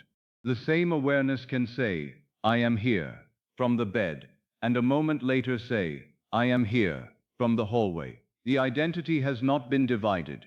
It has changed its center of reference. What is true of physical location is also true of psychological state. You may say, I am anxious, and feel yourself imprisoned within anxiety. Yet the I am that entered anxiety can enter peace. You may say, I am unwanted, and build a world around that location. Yet the same I am may move into the state of being loved. You may say, I am lacking, and interpret every event from that poor coordinate. Yet awareness can relocate into abundance, and look back upon lack as the place it once occupied. This little journey through the house is a rehearsal for a greater movement. You are teaching yourself that here is not absolute. Here is where awareness accepts itself to be. Now let us make the experiment more delicate. Return to the familiar place you chose, and this time do not concern yourself with seeing the body at all. Simply feel the difference between the atmosphere there and the atmosphere of the bed. Perhaps the other place seems more open. Perhaps it seems cooler. Perhaps it carries the quiet dignity of a room unused at this hour. Perhaps there is a window nearby, and you sense the darkness beyond it. Remain there. Notice the direction from which sounds would come. If a floorboard settled, would the sound be before you or behind you? If someone entered the house, from which direction would the footsteps approach? These questions are not given to make you think heavily. They are invitations to occupy perspective. The moment you answer from the chosen place, you are no longer merely imagining it as an object. You are thinking from it. This is the same faculty you will later use to think from security, love, health, freedom, and accomplishment. You are learning to ask, not what does that state look like, but what does the world look like from that state? Now look once more toward the sleeping room. See it, if you can, as a place you have left for a moment. Perhaps the bed seems strangely still. Perhaps the body seems like a faithful instrument waiting for your return. Do not be alarmed by this idea. There is nothing unnatural in it. Every night in dream, you accept another body, another place, and another sequence of events. You walk, speak, touch, and hear, while the physical body remains motionless beneath the covering. You awaken and say, I was in another place. Tonight, you are observing consciously what occurs naturally in sleep. You are discovering that the dreamer is not bound to the position of the sleeping form. The true traveler is awareness. Remain at peace. You are safe. The body continues its gentle breathing. The heart continues its faithful rhythm. Nothing physical is being abandoned. You are simply withdrawing the claim that the physical position is the only position you may occupy. Now return once more to the bed. Feel how familiar it is. Feel how quickly awareness accepts this location. Then, without effort, move again to the other place. The distance may be 10 feet, 20 feet, or the length of several rooms. To awareness, it is no distance at all. One moment, the bed. The next moment, the hallway. One moment, the resting room. The next moment, the chair by the window. There is no travel between states of consciousness. There is only acceptance of one, followed by acceptance of another. Repeat the movement gently. Do not count the repetitions. Let them become like the rhythm of breathing.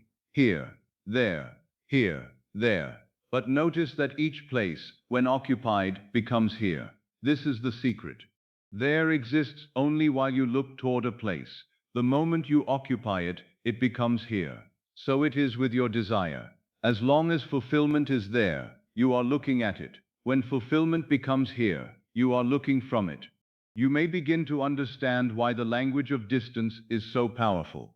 A man says, my happiness is over there, in another time, dependent upon another event. He may not realize that with every such declaration he preserves the separation. The exercise teaches you to abolish distance through occupancy. You do not pull the hallway toward the bed. You move awareness to the hallway. You do not drag Barbados toward New York. You occupy Barbados. You do not force wealth to approach poverty. You move from the identity of lack to the identity of being supplied. You do not persuade love to visit loneliness. You enter the consciousness of being loved. The movement is always of self. The world follows. Now remain in the other place a little longer. Allow it to become ordinary. At first, you may have felt as though you were performing an exercise. Now let the sense of performance diminish. You are simply there. You need not continually say the words. Let I am here become a silent fact. Notice how the room appears when you are not trying to make it appear. A detail may arise by itself, the edge of a table, the position of a door, the faint outline of a wall, the memory of a lamp, the imagined pressure beneath the feet. Receive whatever comes. Do not chase what does not. Imagination grows vivid through acceptance, not through violence. A scene forced into clarity often remains external. A scene allowed to surround you may become real with very little visual detail. You may know a person is present in a dark room without seeing the face. You may know you are in your own home with your eyes closed. Knowledge can be more immediate than sight. Cultivate the knowledge of location. I am here. Now, from this place, think of the bed as somewhere else. Do not think of yourself as divided between two positions. Awareness is where it is accepted. The body is in the bed. You are aware from here. The sleeping room has become there. Feel the quiet reversal. A few moments ago, the bed was here, and the other place was there. Now the other place is here, and the bed is there. Nothing physical changed, only the center changed. And with that change, the whole arrangement of near and far was reversed.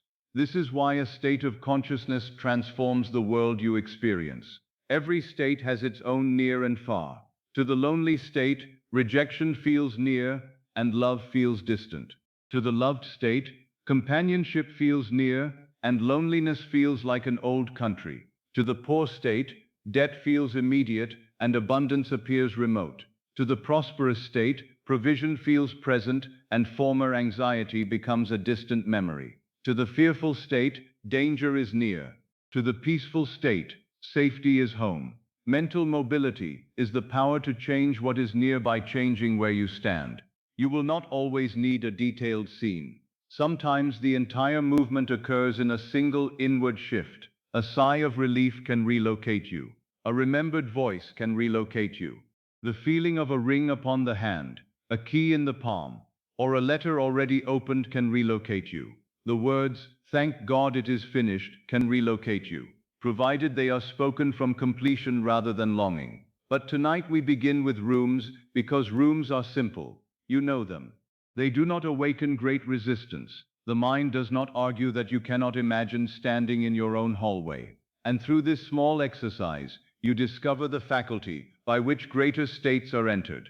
Never despise the small proof. A child learns to walk across a room before crossing a city. Yet the same principle of movement carries him through both.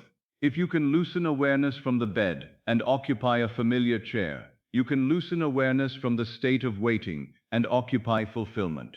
The difference is only in the meaning you give the destination. Now return to the body once more. Feel its weight. Feel the quiet rise and fall of breathing. Notice that the body has remained undisturbed through the entire experiment. It did not need to follow awareness physically. This should tell you something about the nature of the self. You are not the weight upon the bed. You are the awareness of the weight. You are not the breath. You are aware of breathing. You are not the room. You are aware of the room. That which is aware is capable of changing the object of awareness and the position from which it is known. This is your freedom. The body may be still while awareness moves freely. Let the body become even more still now. Let it rest as though it has nothing left to accomplish tonight. And move once more to the chosen place. This time, do it with less ceremony. Be there. Feel one detail. Hear one sound. Know one direction. Look back. Then return. And move again.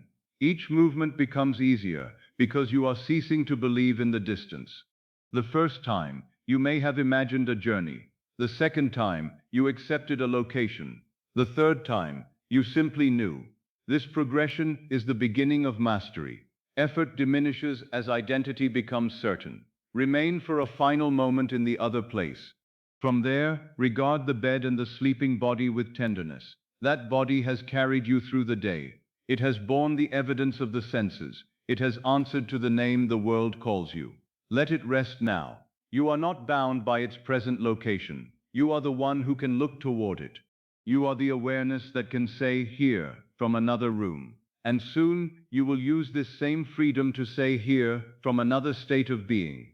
You will stand in security and look back toward fear. You will stand in love and look back toward loneliness. You will stand in freedom and look back toward restriction. You will stand in fulfillment and look back toward desire. For now, do not hurry toward those greater movements. Let this simple discovery settle into you. The room is not your boundary. The body is not your coordinate. Distance is not a command. Awareness chooses its center, and wherever awareness is accepted, that place becomes here.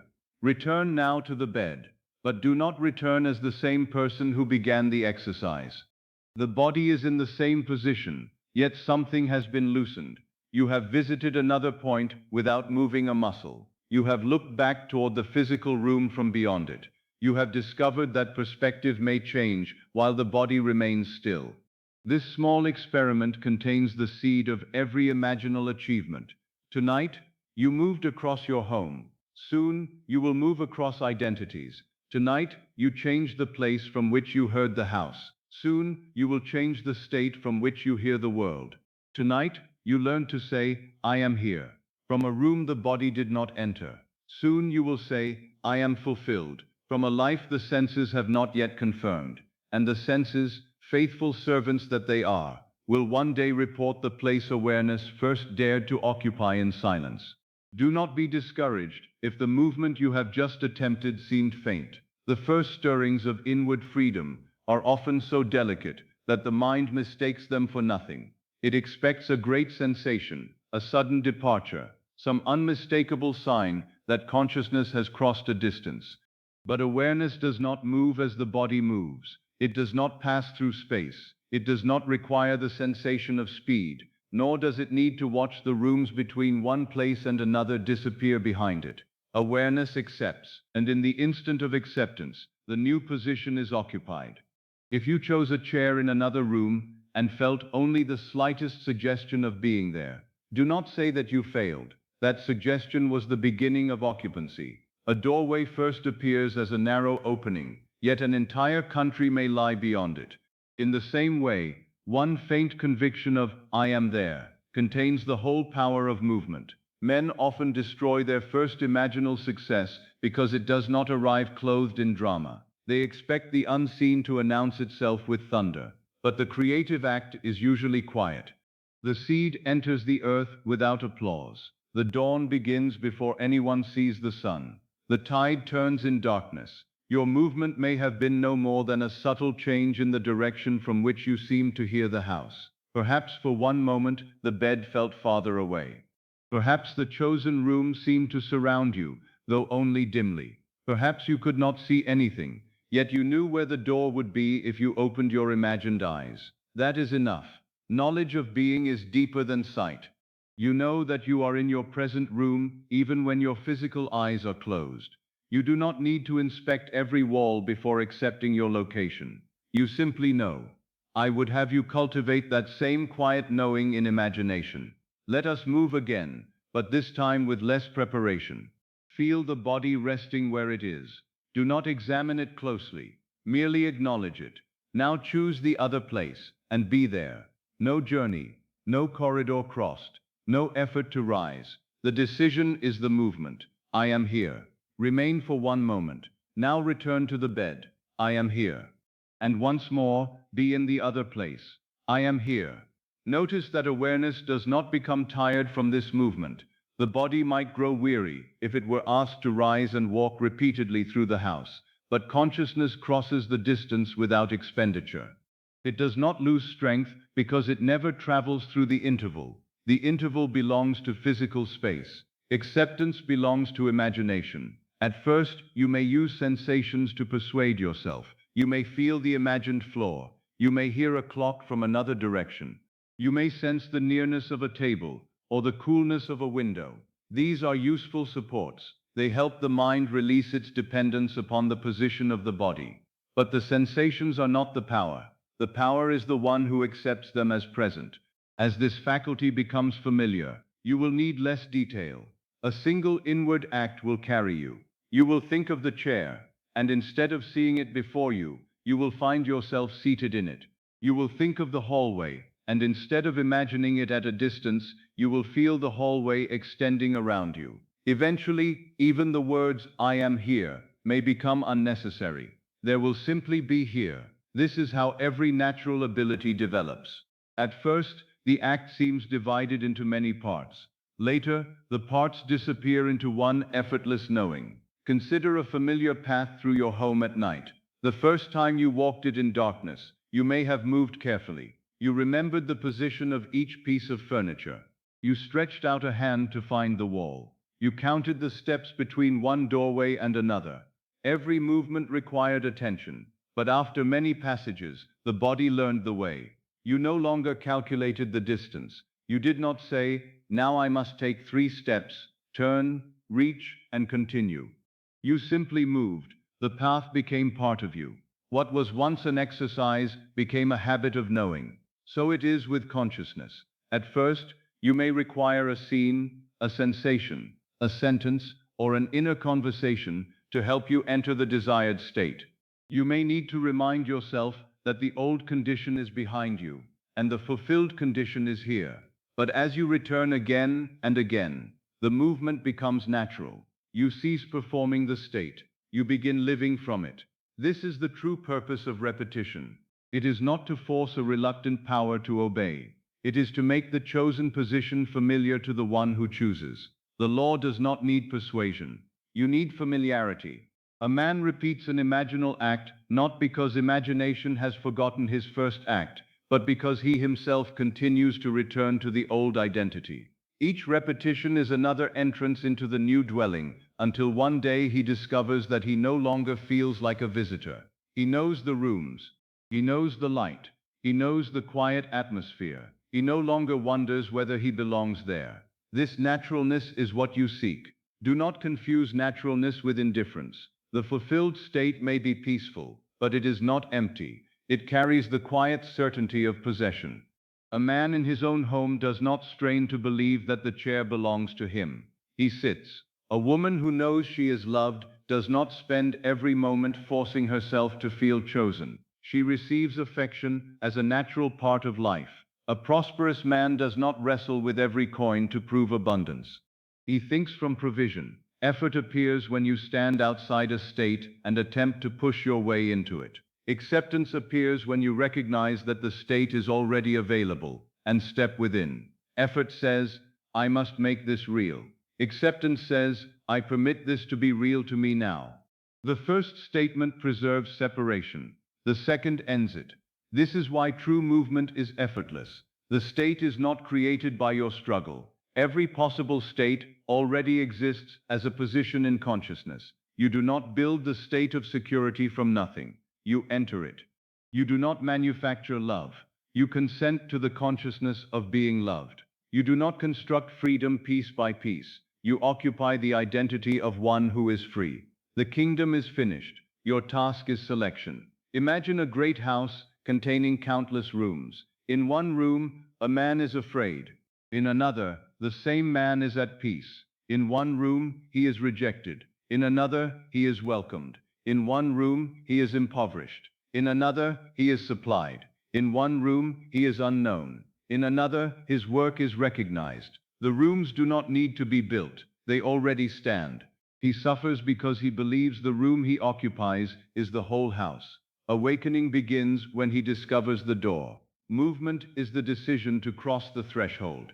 He may stand for years in a room of limitation, rearranging the furniture, blaming the walls, and asking why the room will not become something else. He does not realize that peace is not a new arrangement of fear. It is another room. Abundance is not poverty repaired. Love is not loneliness decorated. Freedom is not bondage made comfortable. They are different states. You do not renovate the old state into the new. You leave, and leaving is an act of inward acceptance. Now move once more between your two familiar places. Rest in the bed. Then be in the chair, the hallway, or the quiet room you selected. Do not search for a sensation of traveling. Notice how quickly the mind attempts to insert a journey. It may show you rising, walking, opening a door, and arriving. There is nothing wrong with such a scene, but it is not necessary. Remove the middle. Here, then here. One position accepted, then another. You are teaching awareness that it need not obey the logic of physical distance. Move again. From the bed to the chosen place. From the chosen place to the bed. Let each transition become quieter. At first, perhaps you felt the floor, heard the room, and looked back toward the body. Now use only one detail. Perhaps the pressure of the chair beneath you. Perhaps the touch of your hand upon the edge of a table. Perhaps the view through a doorway. One detail can imply the whole location. You do not need to reconstruct the entire house. The mind already knows the house. Give it one true note, and the whole melody may be suggested. Now move with no detail at all. Simply decide. The bed, the other place. The bed, the other place. Feel how awareness obeys the decision more readily when you cease forcing it. The hand that grips water too tightly cannot hold it. The fingers close, and the water escapes, but the open palm receives. Imagination is persuaded by gentleness. Strain declares that the desired state resists you. Ease declares that it welcomes you. I do not ask you to become passive in the face of life. I ask you to become effortless in the act of creation. There is a vast difference between passivity and repose. Passivity accepts the evidence of the senses as final. Repose accepts the imaginal act as done. Passivity says, I can do nothing. Repose says, the essential act has been performed. The man who rests in assumption may still act tomorrow. He may write a letter, answer an invitation, travel, work, or speak, but his actions will arise from the state rather than from panic. He will not act to force fulfillment. He will act because fulfillment is already directing him. This is inspired action, though he may not call it by any name. It appears natural. Often he will not recognize a particular action as part of the bridge until he looks back later and sees how perfectly it served the end. Effortful action attempts to drag life toward a desired conclusion. Inspired action flows from the conclusion already accepted. Tonight, however, no outer action is required. The movement is entirely within. You are learning that the imagination has no muscles to tire, no road to cross, no gatekeeper to persuade. It enters by consent. Suppose you desire peace. You may have imagined that peace must come after every problem has been solved. You have placed peace at the end of a long road and said, "When all this is finished, then I shall rest." Reverse the order. Rest now. Not because the outer matters have vanished, but because in consciousness you have moved into the state in which they are resolved. The feeling of peace is not the reward for completing the journey. It is the location from which the journey completes itself. Suppose you desire prosperity. You may have believed that a certain sum of money must appear before you can feel secure. You wait for the outer cause to produce the inner effect, but the law of consciousness calls you to move first. Enter security. Let the old uneasiness become distant. Do not strain to feel wealthy in some extravagant manner. Accept one small consequence of security. Perhaps you sleep without counting. Perhaps you plan without fear. Perhaps you hear yourself say, "There is more than enough for this." The movement may be gentle. It is still movement. Suppose you desire reconciliation. You may think you must first receive a letter, hear an apology, or see a certain face soften. Then you will feel at peace. But if peace depends upon the letter, you have made paper your God. Move into reconciliation now. Hear one sentence that would be natural after harmony had been restored. Feel the release of no longer carrying the quarrel. Let the old conversation become something already revised. You are not forcing another person. You are changing the state from which the relationship is experienced. The bridge will arrange its actors. You need not rehearse their route. Again, true movement occurs through acceptance. Now perhaps you are asking, how do I know that I have accepted? Do not make acceptance another test. You know by the direction of your thought. When you think of the desire, do you feel yourself reaching toward it, or does it feel beneath you, around you, behind your ordinary thoughts? When you remember the old condition, does it still feel like present identity, or does it begin to carry the tone of something past? Acceptance may first appear as a brief pause in longing. For one moment, you stop wanting because you feel possession. Do not overlook that pause. That pause is the Sabbath of consciousness. It is the moment in which seeking ceases. You may return to desire a moment later. That is not defeat. It simply means you left the state. Enter again. The ability to return is more important than the demand never to leave. A musician learning a piece may strike the wrong note. He does not destroy the composition. He returns to the proper key. So return. Return without self-accusation. Return without urgency. Return because the state belongs to you. The path becomes familiar through returning. Remember the darkened hallway. The first passage required caution. The 100th did not. In the same manner, the passage from worry to security may at first require deliberate imagination. You may need to breathe, hear a sentence, feel the relief, and repeat it many times, but continue, and one day the state of security will receive you before the old worry has finished speaking. You will know the path. You will enter peace in a single inward turn. The old room may still exist as a possibility, but it will no longer feel like home. This is mastery of state. Mastery does not mean that no undesirable thought ever appears. It means you no longer confuse appearance with residence. A cloud may pass through the sky. The sky does not become the cloud. A fearful thought may pass through awareness. Awareness need not become fear. You can notice the old state without entering it. You can hear its language without answering from it. You can feel the beginning of an old reaction and move before it becomes identity. At first, the movement may seem deliberate. Later, it becomes instinctive. The fulfilled state calls you home. This is why I would not have you use effort as a measure of sincerity. Men often believe that the more they strain, the more deeply they believe. But strain frequently reveals the opposite. It reveals that the old state still seems natural, and the new state seems foreign. Do not increase the strain. Increase the familiarity. Visit the state often. Sit within it. Hear from it. Remember from it. Imagine ordinary moments from it. Let it become less magnificent and more intimate. A palace seen once may astonish you. A home lived in daily becomes natural. Your desire must become a home, not a spectacle. If you imagine wealth only as a mountain of gold, you may remain a poor man gazing at treasure. If you imagine love only as a dramatic declaration, you may remain lonely while watching a scene. If you imagine success only as applause, you may remain unknown while hearing an audience. Move beyond the spectacle.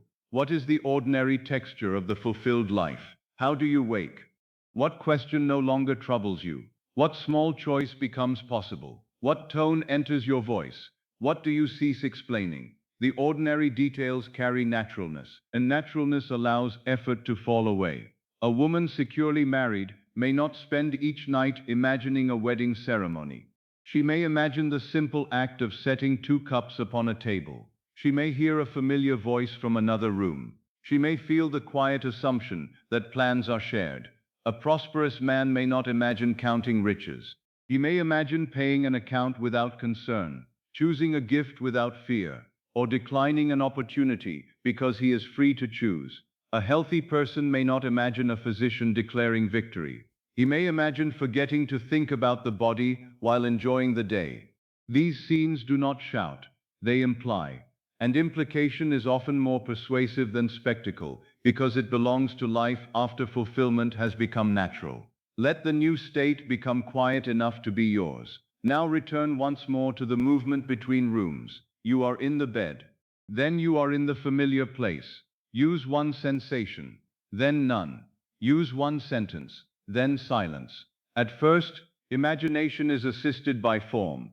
Later, form is carried by conviction. You are in the chosen place because you have accepted it. Nothing more is required. Remain there.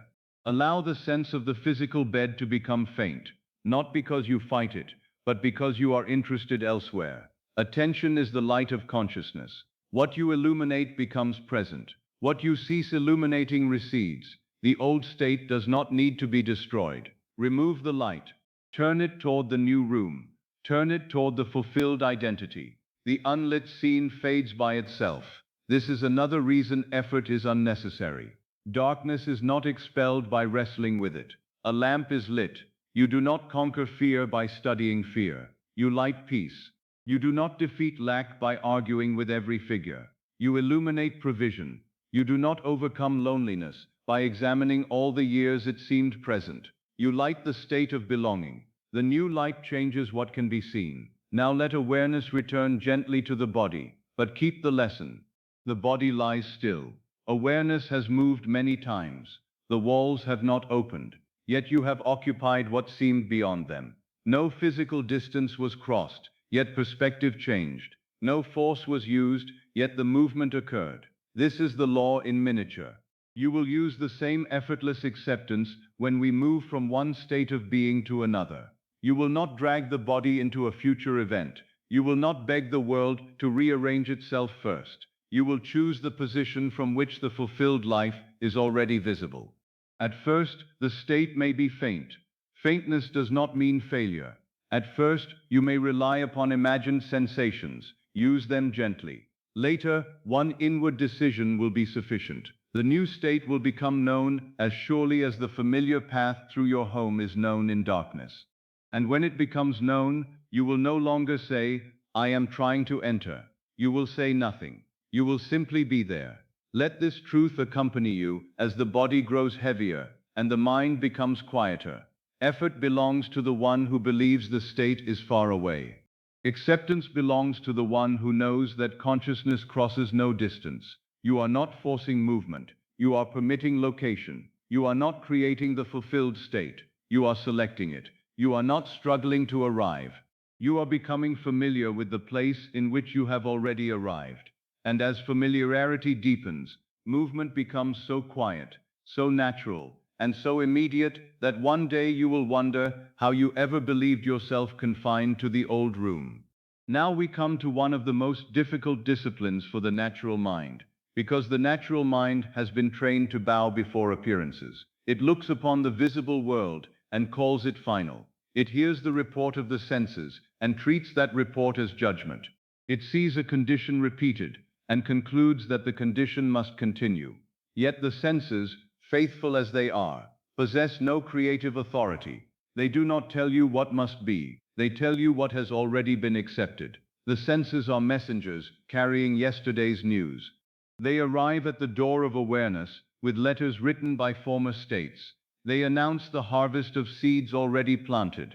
They report what consciousness once consented to, what feeling once nourished, what inner speech once repeated until it became natural.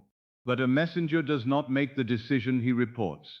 The letter may arrive today, though the decision was made long before it reached your hand. Imagine a man receiving a letter informing him of an arrangement completed several weeks earlier. The ink is fresh to his eyes, but the event itself is not being created in the moment he opens the envelope. He is receiving delayed information. The letter tells him what has already occurred. In the same way, the outer world is continually delivering letters from your former states. A circumstance appears, and you believe it is speaking about the present power of consciousness. Often it is not. It is speaking about an assumption once held, a mood once inhabited, an identity once accepted as true. The senses tell you where you have been. Imagination tells you where you now dwell. Let this distinction become clear. The senses may tell you that nothing has changed, because they are reading the visible remains of the old state. Imagination may tell you that everything essential has changed, because awareness has accepted another home. The senses describe the room you have left. Imagination establishes the room you now occupy. If you do not understand this, you will permit every delayed report to summon you back into the condition that produced it. You will receive yesterday's letter and allow it to dictate tonight's identity. A figure in a ledger may say, "You have been anxious about supply." A silent telephone may say, "You have expected no one to call." A closed door may say, "You once imagined yourself unwelcome."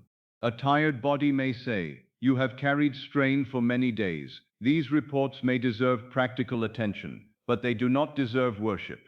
You may answer the letter. You may attend to the account. You may rest the body. You may speak wisely where speech is required. But you need not say, "This appearance is my identity. Because I see it, I must continue to be it." That is the bondage of the senses. The wise man handles facts without handing them the throne. He does not deny that a letter lies upon the table. He denies that the letter possesses the power to define the eternal I am. He does not pretend that an obligation does not exist. He refuses to join his identity to fear while meeting it. He does not ignore the practical world. He places the practical world in its proper order. Cause within, expression without, assumption first, evidence afterward. The visible world is effect. It has weight, form, color, and apparent permanence, but it remains effect. You may touch the fruit upon a tree, yet the fruit did not begin at the branch where your hand finds it. It began in a hidden pattern, worked through root and sap, and only later appeared to the eye. The senses encounter the fruit. Imagination selects the seed. Do not ask the fruit to become another kind while continuing to nourish the old root. Change the seed. Let the visible harvest complete itself without calling it eternal. There is another image I would have you consider. Stand in a valley and call aloud. Your voice travels outward, strikes the distant hills, and returns as an echo. By the time the echo reaches you, your mouth may be closed. You may have spoken another word. You may even have turned away. Yet the valley continues to repeat the former sound. Would you become frightened and say, "The echo proves that I am still speaking the old word"? No. You know the echo is delayed. You know it cannot originate itself. You know it must spend the sound already given to it before silence returns, or another word is reflected. The outer world is such an echo. You may have changed the inner voice, yet for a time the valley of circumstance continues repeating the old command. You may have moved inwardly into security, yet an old expense appears. You may have accepted love, yet a familiar silence seems to return. You may have entered peace, yet the body still carries the tension of yesterday. You may have assumed recognition, yet someone overlooks you once more. These are echoes. Do not answer an echo by repeating its word.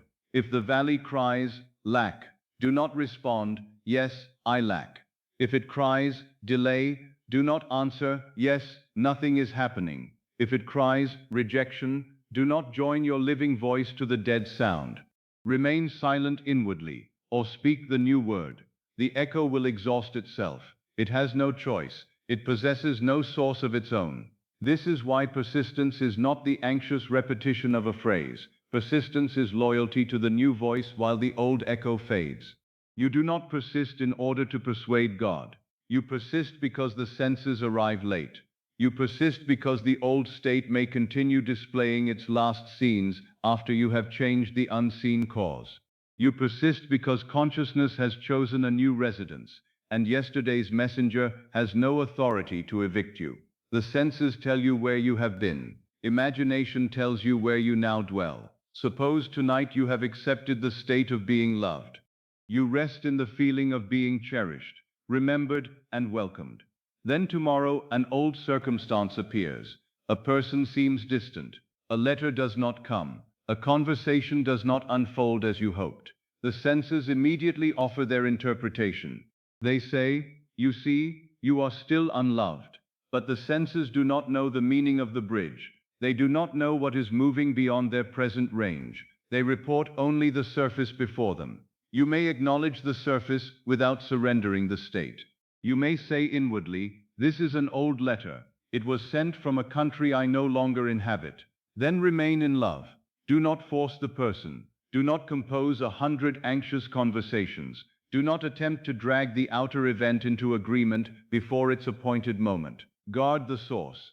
The reflection will follow. Suppose you have assumed financial peace, and the next morning an obligation demands attention. The old reaction rises quickly. The body tightens. The mind begins counting. The senses say, nothing has changed. Do not pretend that the obligation is not before you.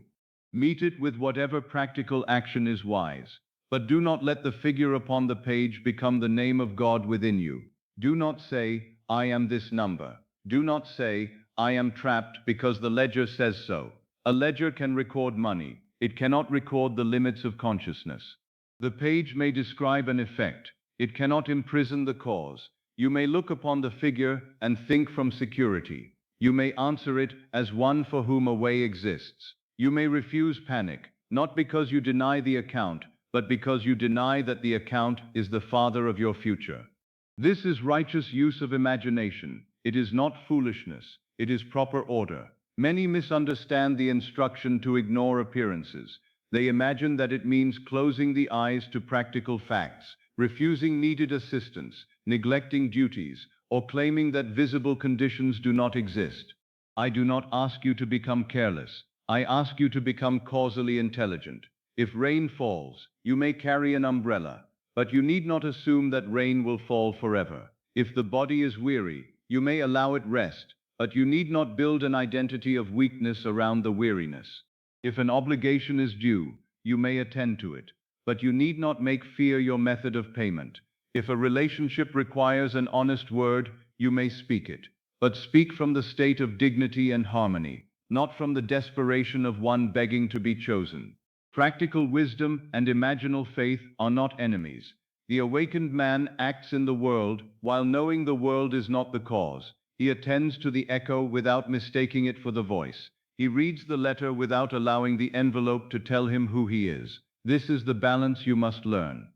Do not fight facts. A fact fought receives attention. Attention nourishes the state from which the fight proceeds. If you war against poverty all day, you may remain psychologically bound to poverty. If you battle loneliness in every conversation, loneliness remains the center around which thought moves. If you struggle constantly against fear, fear continues choosing the battlefield. Leave the battlefield. Enter the fulfilled state. A man standing in light does not spend the night striking at darkness with his fists. He turns on the lamp. Your new assumption is the lamp. The old fact is the darkness already displaced at the source, even if the eyes require a moment to adjust. Do not measure the power of the lamp by the memory of the dark room. Let the light remain. The senses will adapt. There is a habit in man to ask the mirror for permission to change his face. He looks at the reflection and says, "When you smile, then I shall smile." The mirror waits. It has no power to begin. It can only return what stands before it. So the man remains solemn, accusing the mirror of withholding joy. The moment he smiles, the reflection follows, not because the glass decided to be kind, but because the cause changed. Your circumstances are the mirror. They may be complicated mirrors, containing many reflections from many assumptions, but the principle remains. Do not wait for the reflection to grant you a new identity. Take the identity first. If you would be secure, assume security before the account confirms it.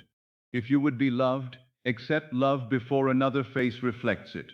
If you would be honored, stand in dignity before applause arrives. If you would be free, feel the open air before the door appears to move. The senses object because this order seems reversed. To the senses, seeing is believing.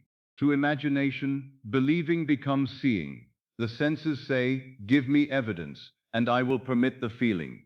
Imagination says, "Accept the feeling, and I will produce the evidence." One waits upon effect, the other initiates cause. Tonight, you are learning to stand with cause. The physical room may still report the same condition. The walls have not changed. The letter remains unopened or unanswered. The conversation may still be unfinished in the outer world. But you are not required to carry the report into sleep as final truth. At the border of sleep, the senses begin to withdraw. The messenger grows quiet. The outer letter closes. The echo becomes faint. This is your opportunity to hear the new voice clearly. Do not use the silence to rehearse the old report. Many men lie down and reread yesterday's letter in imagination. They repeat the words that hurt them. They see the figures that frightened them. They hear the refusal again. They allow the echo to become the final sound carried into sleep. Then they awaken and wonder why the valley continues repeating it. Change the final voice. Tonight, let the senses complete their report, and then dismiss them with gratitude. They have served faithfully. They have shown you the harvest of former planting. You need not hate them. The eye is not your enemy. The ear is not your enemy. The outer world is not your enemy. The senses are servants performing the office given to them. The era begins only when the servant is crowned king. Thank the senses for yesterday's report. Then turn to imagination for tonight's instruction. You may say inwardly, "I see what has been. Now I choose what shall be." Or more deeply, "I see where I have been. Now I know where I dwell." The senses tell you where you have been. Imagination tells you where you now dwell. Let the phrase become more than language. Feel the movement within it. The senses point behind you. Imagination surrounds you now. The senses speak of the former house. Imagination gives you the key to the present dwelling. The senses describe the coat you wore. Imagination allows you to choose another garment. Suppose an old memory returns as you rest. It may carry such vivid feeling that it seems more real than the new state. Do not be frightened. Memories are also messengers. They say, "You once lived here." They do not say, "You must remain." A man may revisit the street where he spent his childhood. The street is real, but he does not need to sleep there merely because he remembers it. He may walk through, bless it, and return to his present home. Do the same with memory. Let it pass through awareness without converting it into a dress. You can say, "Yes, that occurred in the state I once occupied." Then gently return to the end. The fulfilled state may still feel new. The old state may feel familiar. But familiarity is not truth. It is repetition. A worn path through a field appears more natural because many feet have traveled it. Another path may exist, though grass still covers it. Each time you walk the new path, the way becomes clearer. Each time you refuse the old turning, the former track begins to fade. Your imagination is forming a new path through consciousness. Do not judge it, because the grass has not yet flattened beneath your feet. Walk it again and again, not with tension, but with quiet decision. Soon the new way will seem the only natural road home. You may ask, how long must I remain faithful before the senses confirm it? The question belongs to the messenger's calendar. Consciousness knows fulfillment now. Time is part of the bridge, not part of the state. A seed does not become more planted because you stare at the clock. Once accepted by the earth, it begins its work. The season of appearance belongs to the nature of the seed and the conditions of growth. Your office is not to command the calendar. Your office is to remain true to the planting. If you constantly dig into the soil for evidence, you disturb the very thing you desire to see. If you constantly test the new state against appearances, you return authority to the senses. Rest. Let the seed be hidden. Let the letter travel. Let the echo fade. Let the mirror receive the new face. You are not responsible for making the reflection move by force. You are responsible for the expression you present to it. This does not mean that you must feel perfect certainty every hour. A passing doubt is not a new identity unless you give it residence. A moment of fear does not destroy the seed. A temporary reaction does not cancel the state you return to faithfully. Do not make fear of failure another old letter. Many people become more anxious about doubting than they were about the original condition. They say, I reacted, I worried, I have ruined the work. No, the law is not so fragile. The essential question is not whether an old echo was heard. The question is whether you mistook it for your living voice. You may hear doubt and return to faith. You may feel fear and return to peace. You may react to a figure and later remember security. Return. The power lies in residence, not in a single passing visitor. A house does not belong to every person who knocks upon the door. Your consciousness belongs to the state you repeatedly admit and allow to remain. Tonight, admit fulfillment. Let it sit beside you. Let it speak softly. Let it become familiar enough that when the senses bring another report tomorrow, you will read it from the new state, rather than becoming the old state again. Imagine receiving yesterday's letter while seated in your fulfilled life. How would you read it? Perhaps you would smile gently at how final it once seemed. Perhaps you would remember the anxiety it would once have caused, and realize that the power has gone from it. Perhaps you would say, this arrived late. It no longer describes me. That is the position I want you to occupy. Do not tear the letter apart in anger. Do not pretend it did not arrive. Simply recognize its date.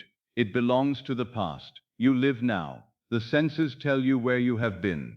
Imagination tells you where you now dwell. Hear the old echo in the valley. Then speak the new word. Do not shout.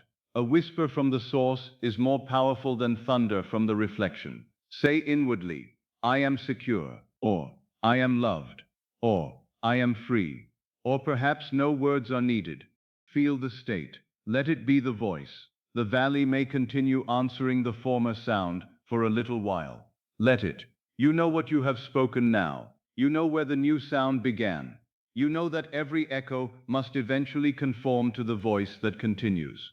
As you rest, allow the physical room to become what it truly is, a report of present surroundings, not a prison of future possibility. The bed tells you where the body rests. It does not tell you where awareness must dwell. The darkness tells you that the physical eyes have little to see. It does not limit the vision of imagination. The silence tells you that the outer conversation has paused. It does not prevent the inner word from creating. The hour tells you that the day is ending. It does not tell you that the old state must continue tomorrow. Let the day end completely. Let its evidence remain upon its own side of the night. You do not carry ashes into a new fire and then complain that the flame is dim. Clear the hearth. Place the new assumption there. Allow it to warm the chamber. Tomorrow, appearances may knock again. They may bring old letters, old echoes, old reflections. Receive them calmly. You are not required to obey every messenger who knows your former address. You have moved. The senses may still deliver to the old house for a time. Let them find it empty. Let worry knock and hear no answer. Let lack call your name and receive silence. Let rejection look through the window and see that you no longer sit in the familiar chair. You dwell elsewhere now. You dwell in the state chosen in imagination. And from that dwelling, the entire world will slowly be rearranged around your new address. The senses tell you where you have been. Imagination tells you where you now dwell. Remember it when the morning brings its reports. Remember it when a familiar circumstance attempts to speak with ancient authority. Remember it when the reflection lags behind the face.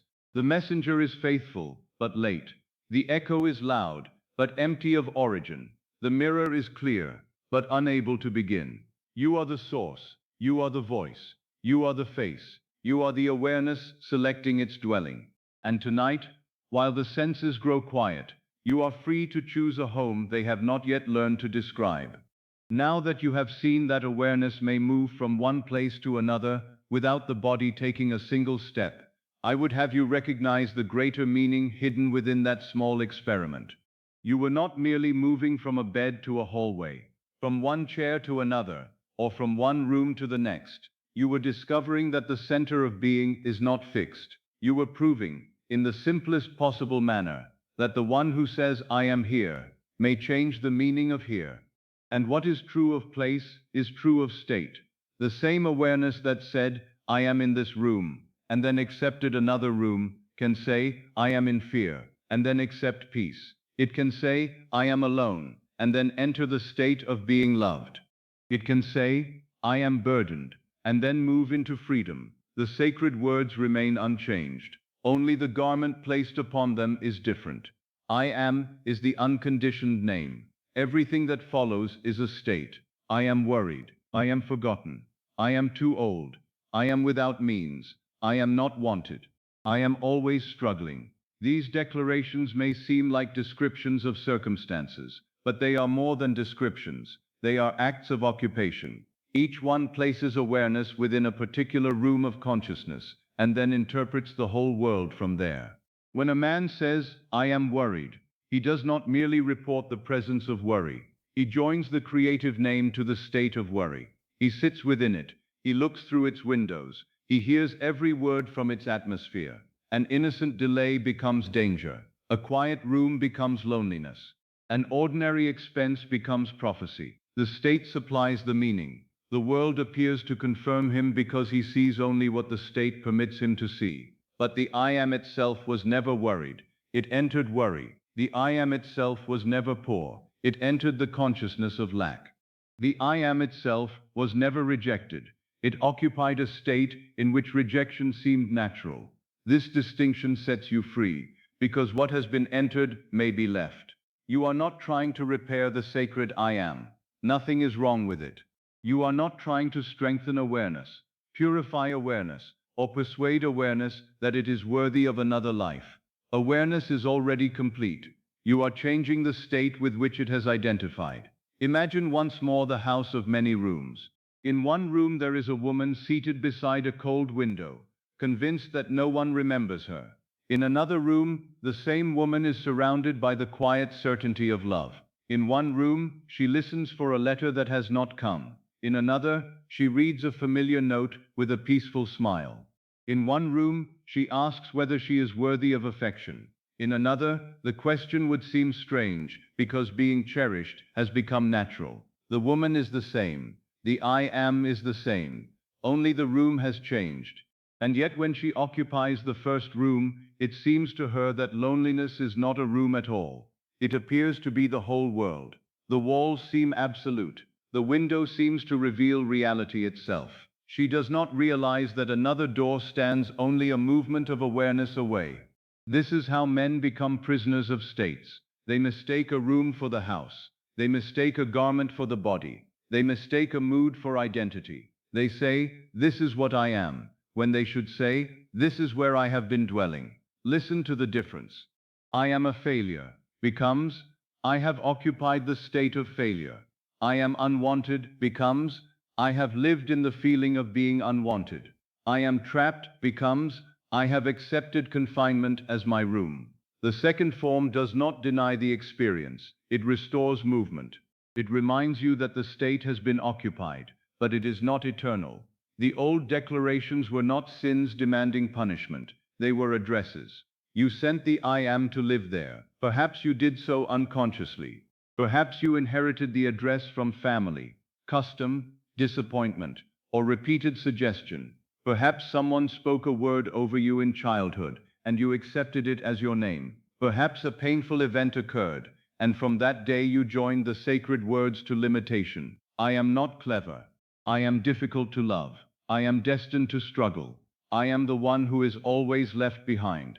The words may have been spoken so often that they no longer sound like assumptions. They sound like facts. But repetition does not transform a state into the eternal self.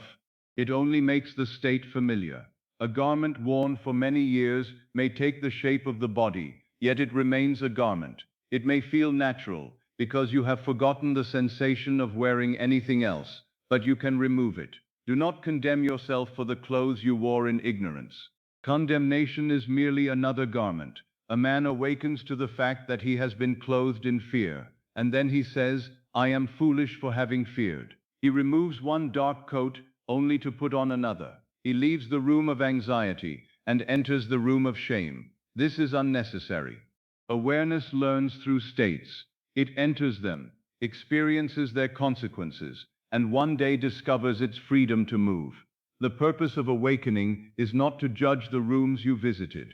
It is to remember that you are the one who visits. You are the traveler, not the country. You are the wearer, not the garment. You are the occupant, not the room. Rest in this without accusation. Whatever you have joined to I am can be unjoined. Whatever identity has appeared permanent can be vacated. Whatever state has seemed to possess you has been held in place by your continued consent, and consent may be withdrawn gently. You do not need to fight the old identity. Fighting it often strengthens the feeling that it is powerful. You do not need to enter the room of loneliness and spend the night tearing down the walls. Open the door and leave. You do not need to prove that poverty is false while still thinking from poverty. Move the I am into provision. You do not need to debate weakness. Occupy strength.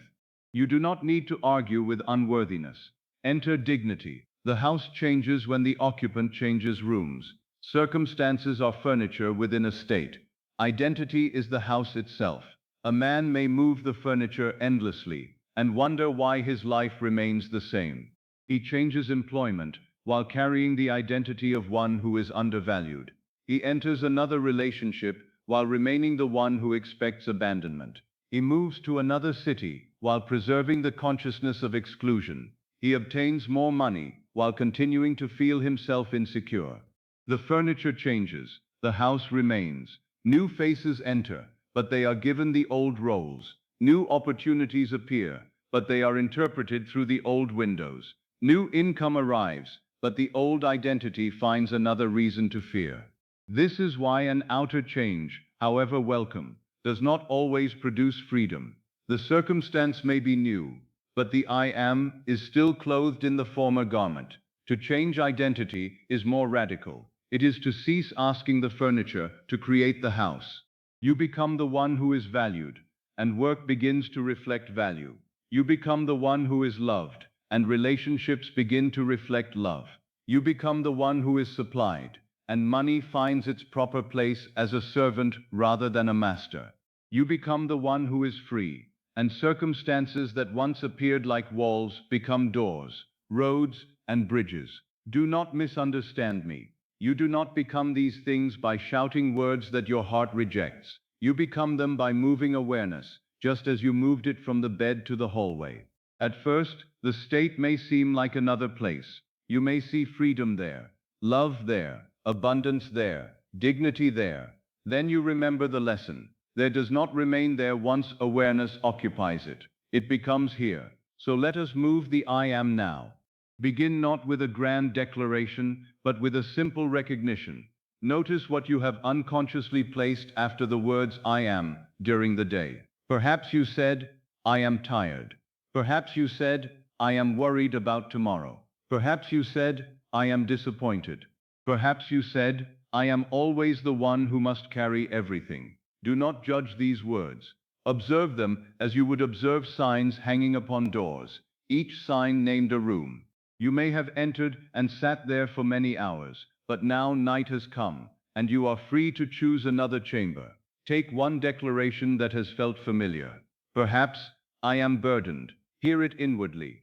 Notice the atmosphere it creates. Feel how the shoulders respond. Feel how the future appears from that room. Every duty looks heavier. Every request seems like proof that no one supports you. Even rest feels undeserved. Now do not attempt to make burden disappear. Move the I am. Say inwardly, I am supported. Do not repeat it mechanically. Enter the room it names. What does the world feel like from support? Perhaps you sense that unseen arrangements are already serving you.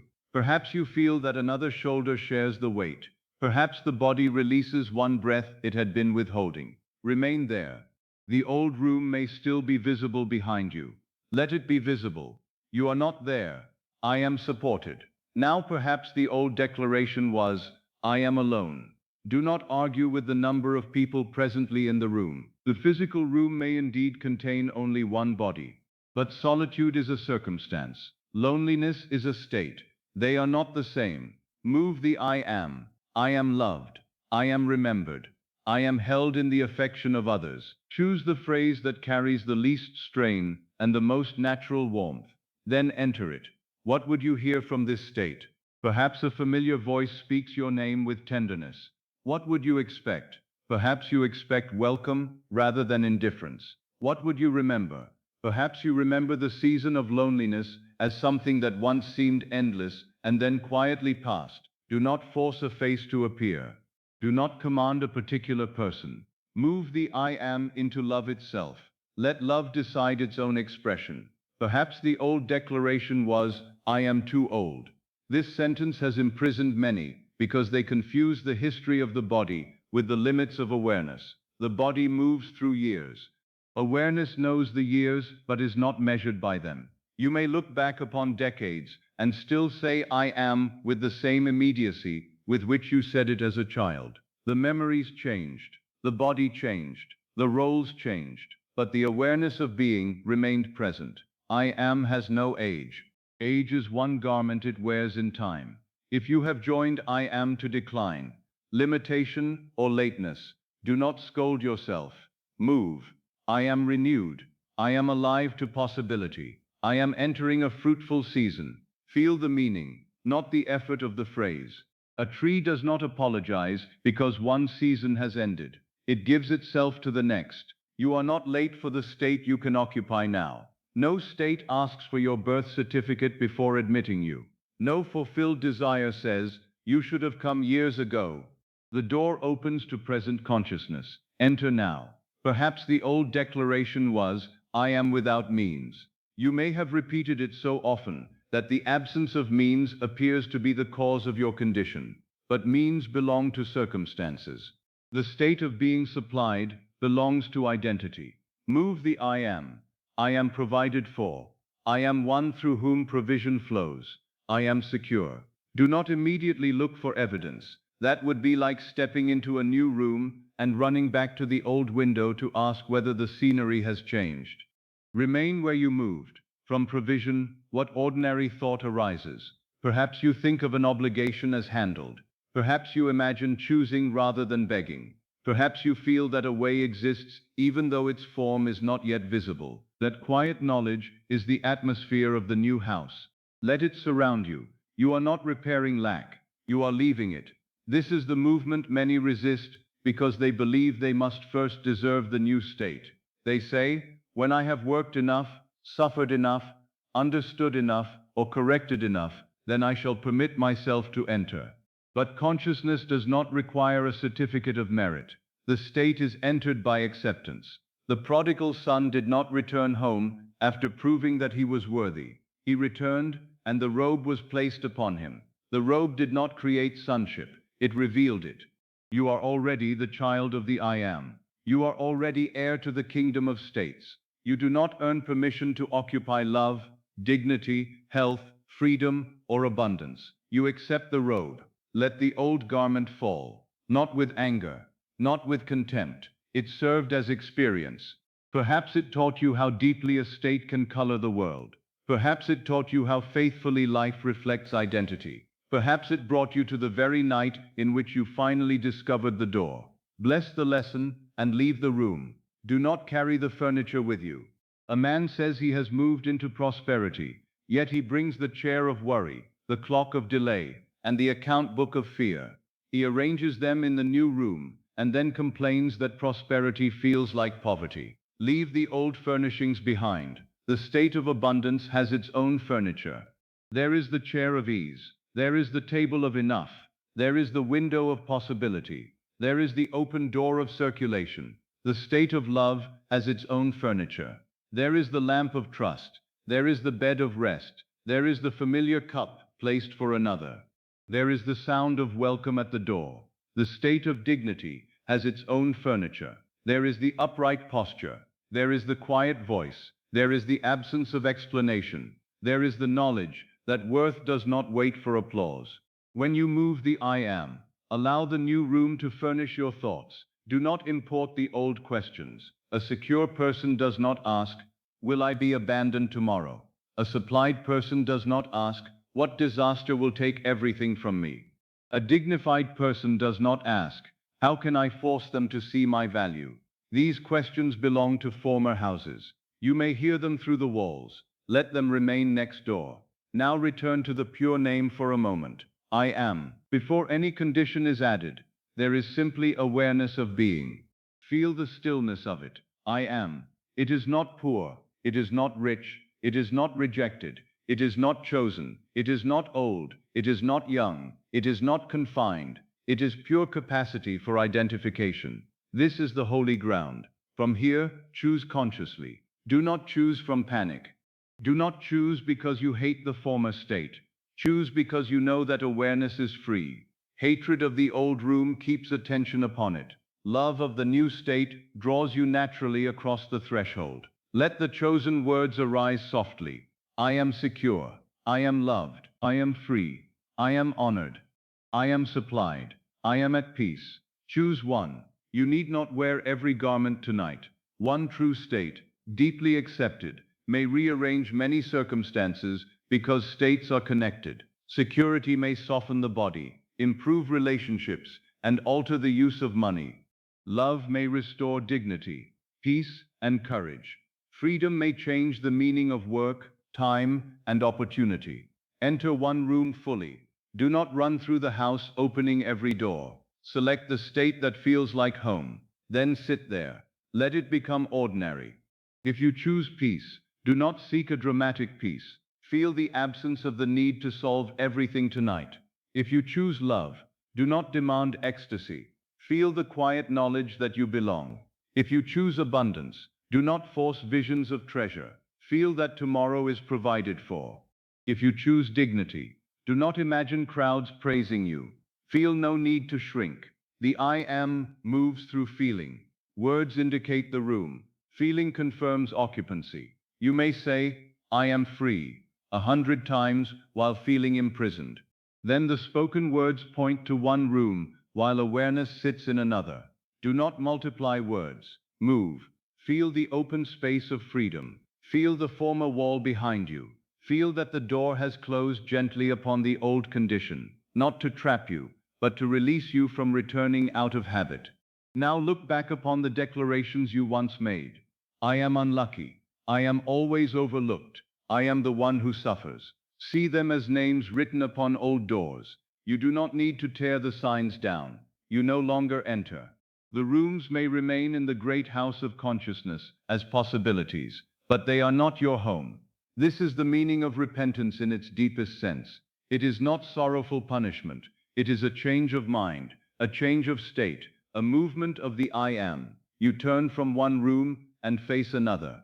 You cease feeding one identity and consent to another.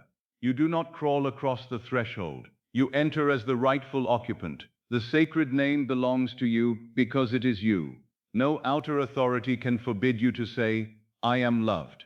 No circumstance can prevent you from occupying, I am free. No former failure can lock the door to, I am successful. No years of habit can remove your power to say, I am new. The old state may protest. Let it protest. A room grows cold when the fire is no longer fed. The old identity grows faint when awareness no longer occupies it. Do not return merely because the room complains of emptiness. Let it empty. Let the furniture gather dust. Let the old echo call through an abandoned house. You have moved.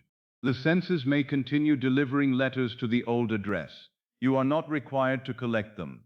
You dwell elsewhere. And from this new dwelling, circumstances will gradually arrange themselves as naturally as furniture finds its proper place in a home. The people you meet will respond to the identity you carry. The opportunities you notice will correspond to the windows of the state. The actions you take will arise from its atmosphere. The future you expect will be shaped by its rooms. This is why identity is the true cause. Circumstances are furniture. Identity is the house. Move the house, and the furniture of life must find another arrangement. Now let the body remain still. You have already learned that it need not travel. Let awareness stand in the pure I am. Then clothe it deliberately. I am safe. I am cherished. I am supplied. I am renewed. I am free. Do not hurry. Let one declaration open. Let it become a room. Enter. Feel what is near from there. Feel what is distant from there. From love, loneliness is distant. From security, fear is distant. From freedom, confinement is distant. From dignity, shame is distant. The fulfilled state becomes convincing when the former identity no longer feels like the place from which you are thinking. Remain here. Do not repair the old room. Do not return to explain your departure. Do not condemn the person who once lived there. That person was awareness asleep within a state. Now awareness has awakened to movement. You are the same I am, but you no longer wear the same garment. You are the same awareness, but you no longer look through the same windows. You are the same eternal being, but you have chosen another home. And as the night grows deeper, let that home receive you. Let the body sleep. Let the old declarations fall silent. Let the sacred name rest in the state you have chosen. I am, here, now, complete.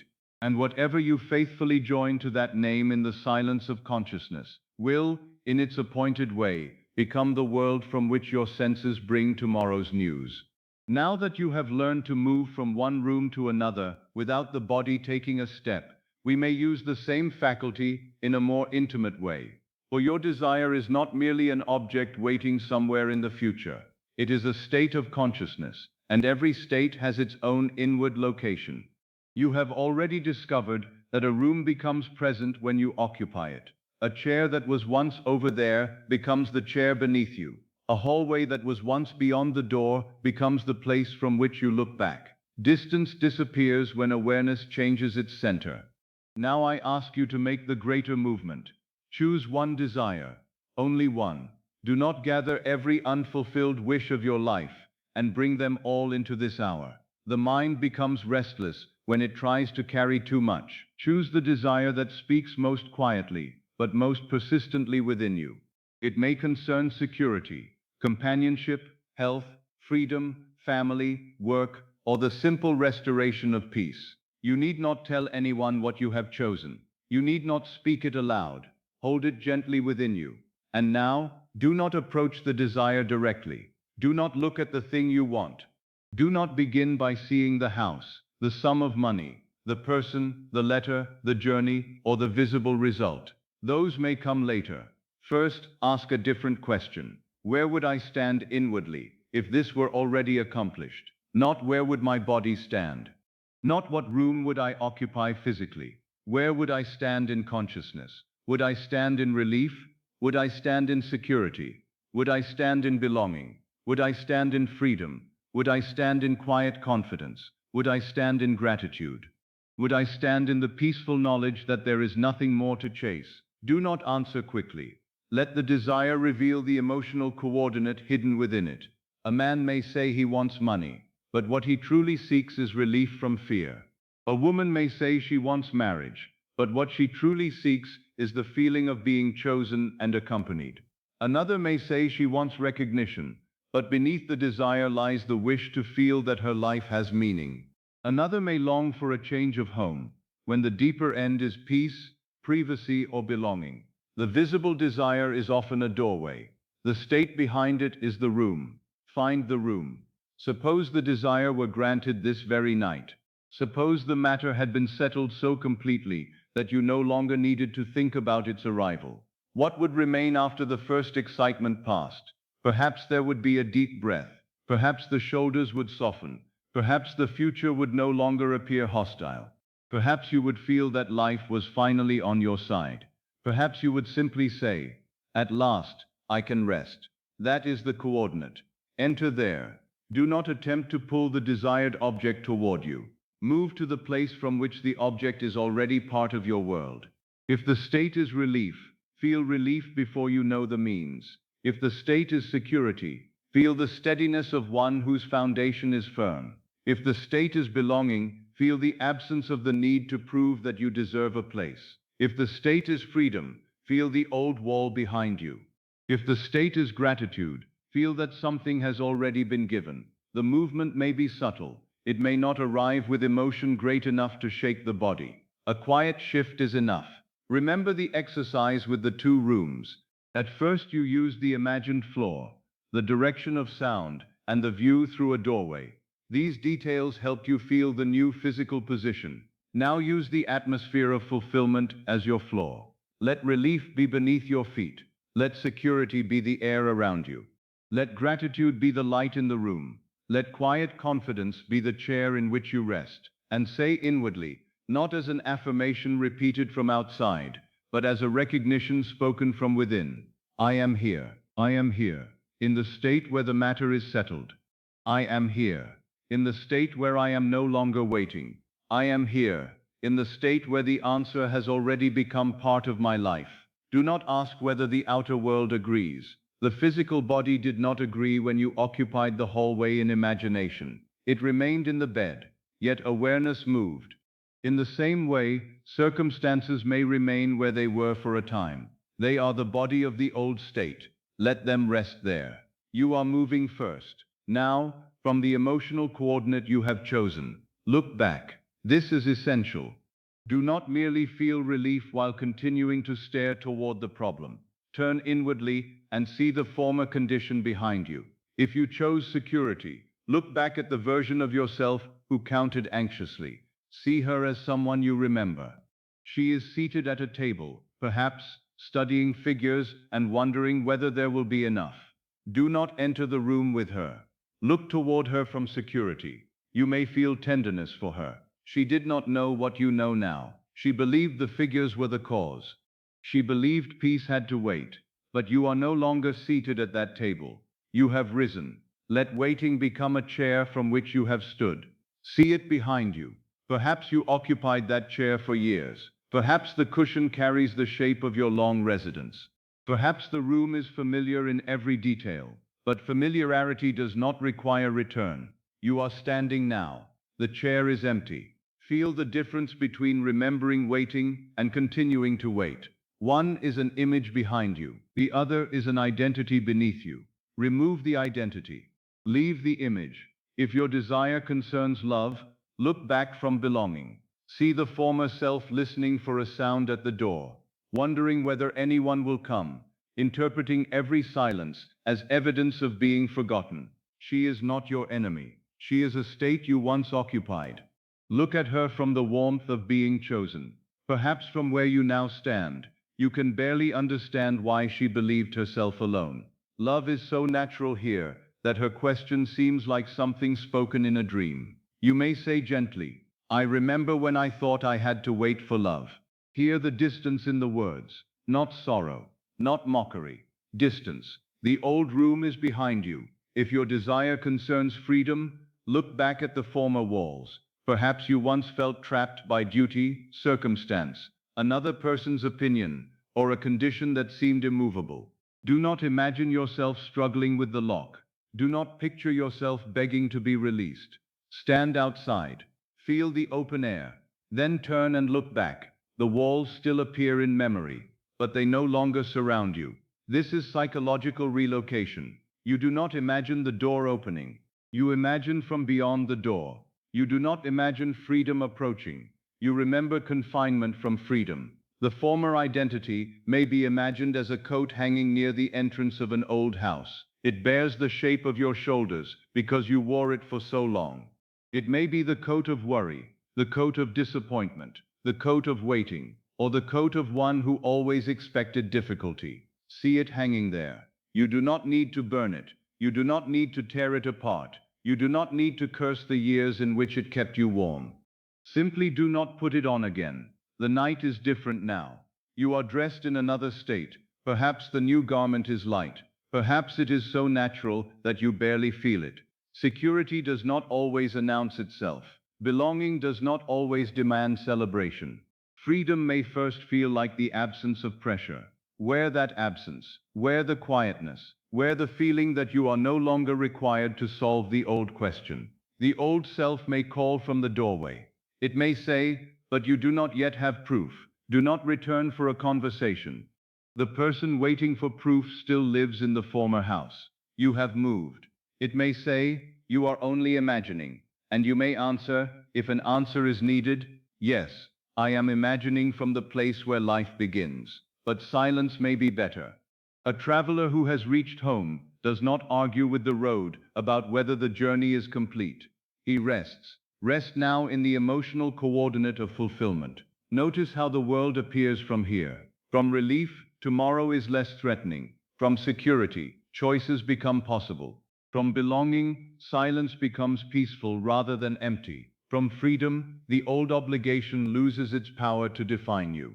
From gratitude, even the night seems like a gift rather than an interval of waiting. This is how thinking from the end changes perception. You are not adding a pleasant feeling to the old world. You are seeing another world because you are standing elsewhere. A woman may occupy the same room physically, and yet live in a different world from the one she inhabited an hour before. The lamp burns in the same place. The walls have not moved. The clock marks the same hour. But inwardly, the future has changed its tone. She no longer listens for rescue. She listens from rescue. She no longer imagines how love may come. She thinks from love. She no longer asks what event will release her. She remembers the former confinement. Nothing visible has changed, and yet the cause of the visible has been changed. This is the hidden moment of creation. It is quiet enough to be overlooked. No one in the house may know that a life has changed direction. No trumpet sounds. No witness signs a paper. Yet awareness has changed address, and because awareness is the cause, the world must begin the slow or sudden movement necessary to deliver its correspondence to the new address. The old state may still receive letters for a time. The senses may place them in your hand tomorrow. A familiar worry may arrive. An old circumstance may knock. Someone may speak to the identity you wore yesterday. Do not be confused. They have not yet learned that you moved. Receive the letter from the new house. Hear the words from the new room. Do not go back merely because someone called the old name. A woman who has married does not cease to be married because an old acquaintance addresses her by the name once used. She knows who she is now. Know who you are now. Not through tension, not through constant repetition, through residence. The fulfilled state becomes your identity by being inhabited. At first, perhaps you remain there for only a few seconds. Then the old habit pulls you back. This is not failure. Move again. Return to relief. Return to belonging. Return to the quiet confidence of one for whom the answer is already part of history. Each return makes the path more familiar. In time, the emotional coordinate will no longer feel like a place you visit during prayer. It will become the background from which ordinary thought arises. You will find yourself planning from security. You will find yourself speaking from dignity. You will find yourself receiving another's kindness without suspicion. You will find yourself expecting resolution rather than disaster. You may not notice the exact moment the new state became natural. One morning, you will realize the old question has not occupied you for several hours. Another day, an event that once would have disturbed you will pass without taking possession of your mind. This is evidence of relocation. The old room still exists as memory, but it no longer controls your weather. Now go deeper. Do not merely feel the new state as an emotion floating within the body. Feel it as the place in which the body itself rests. If you are in relief, let the bed be the bed of one whose burden has been removed. If you are in love, let the pillow receive the head of one who is cherished. If you are in security, let the covering lie over the body of one who is provided for. If you are in freedom, Let the room become the room of one who has crossed the boundary. The same bed becomes different, because the sleeper is different. This is the full experience of thinking from the end. You are not constructing a future scene and staring at it. You are allowing the present room to be experienced by the fulfilled self. The walls are seen from fulfillment. The darkness is heard from fulfillment. The breath is felt from fulfillment. Sleep itself is entered from fulfillment. A woman who has received wonderful news may lie in the same bed she occupied the night before, but the bed does not feel the same. The room carries another atmosphere. She may look at the ceiling and smile, not because the ceiling has changed, but because she sees it through another identity. Let tonight be such a night. You do not need the outer news first. Receive it inwardly. Let the present room become the room after the good news. Let the silence become the silence after the matter has been settled. Let the heaviness of the body become the pleasant heaviness of one who can finally rest. What would you think now, if you were thinking from the end? Not what dramatic words would you repeat, what ordinary thought would arise. Perhaps, tomorrow I can begin making plans. Perhaps, I am glad that is behind me. Perhaps, everything feels so different now. Perhaps, I knew there would be a way. Perhaps nothing verbal arises at all. Perhaps the fulfilled thought is only a sigh. Let the sigh speak. The subconscious understands feeling more deeply than argument. A sigh of relief may contain an entire answered prayer. A smile in the darkness may imply a whole changed life. The simple thought, "It is over," may close the door upon years of worry. The phrase, "it has begun," may open a future that once seemed impossible. Choose what belongs naturally to your end. Do not borrow another person's words if they do not fit your state. The most powerful inner sentence is the one that would arise without effort after fulfillment. Hear it once, let it settle. Then look back. See worry as a room once inhabited. See waiting as a chair from which you rose. See the old identity as a coat left hanging by the door. You may remember the weight of the coat. You may remember how it shaped your posture, but you are not wearing it now. Feel the lightness of that fact. You are not waiting for circumstances to remove the coat. You removed it in consciousness. The body may still remember its weight. The mind may still reach for it from habit. Let the hand fall. There is nothing there that you need tonight. The old garment belongs to the old address. You dwell here. Say it softly if you wish. I dwell here. I dwell in relief. I dwell in love. I dwell in security. I dwell in freedom. I dwell in quiet confidence. Do not try to occupy all these states. Let the one you chose contain the others naturally. True security often carries peace. True love often carries belonging. True freedom often carries gratitude. One fulfilled state opens into many rooms. Remain with the one that feels closest to the heart of your desire, and now allow the desire itself to recede. This may seem strange, but once you occupy the state, you no longer need to hold the object before you. A person standing inside a house does not need to keep picturing the house. A person wearing a garment does not need to stare at it. A person seated in a chair does not need to imagine sitting. Let the desired object become part of the world you now inhabit. Rest in the consequence. Rest in the altered identity. Rest in the emotional coordinate. The end is not the picture you keep alive through effort. The end is the life from which effort has ceased. Now ask yourself one final question, not as a seeker, but as one who has already crossed. What does the old problem look like from here? Perhaps it appears smaller. Perhaps it seems far away. Perhaps it no longer seems like a problem at all. Only the first scene in a story whose ending you now know. Perhaps you feel compassion for the person you were. Perhaps you feel nothing toward the old condition, and that indifference is itself proof that its spell is weakening. Whatever arises, let it be. Do not force the old state to become distant. Continue occupying the new one, and distance will form naturally. A traveler does not make the old city smaller by pushing it away. He continues his journey, and the city recedes. Remain where you are now. You are not trying to make worry vanish. You are dwelling in peace. You are not trying to defeat waiting. You are living after arrival. You are not trying to destroy the old identity. You have ceased wearing it. You are not attempting to persuade the world.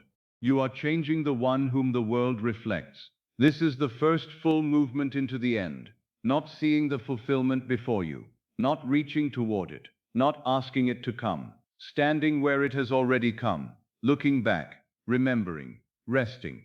Let the former room grow quiet behind you. Let the empty chair of waiting remain empty. Let the old coat hang untouched by the door. Let the new state receive the weight of your being, and as sleep draws nearer, carry only this simple recognition into the darkness. I am no longer standing where I stood. I am no longer looking toward the answer. I am looking from it. I am here. Now let us take this same movement of awareness and apply it to one of the most persistent concerns of human life, the concern for money, provision, and material security. Money itself is not the true state. It is one of the symbols through which a state may express itself. A man may possess a great sum and still live inwardly in fear, while another may have modest means and yet carry the deep conviction that he is supported, guided, and always able to meet the hour before him. The true desire beneath the desire for money is often security. It is the wish to awaken without dread. It is the freedom to open a letter without fear of what it contains. It is the ability to think of tomorrow without feeling that tomorrow is an enemy approaching. It is the quiet knowledge that obligations can be met, that needs can be supplied, and that life is not continually preparing to take something from you. This is the state I would have you enter. Do not begin by forcing before your mind some enormous quantity of money. Do not attempt to persuade yourself that a particular number lies in your possession, while every feeling within you is still asking how it could possibly arrive. Such an exercise may keep your attention fixed upon the very distance you wish to overcome. Begin instead with the person you would be if money were no longer the center of fear. How would you receive this night if the burden were lifted? How would the bed feel beneath you if every immediate obligation had already been met? How would you breathe if you knew that provision was natural, that the necessary means were available, and that tomorrow contained no financial threat? The state of security is quieter than many imagine. It does not always shout of riches. It often whispers, "Everything is handled." A woman seeking financial relief spends much of her inner life calculating rescue. She adds and subtracts in imagination. She considers whom she might ask, what she might sell, which payment may be delayed, and what fresh difficulty might appear before the first is resolved. Even when she rests, she is inwardly standing over a ledger.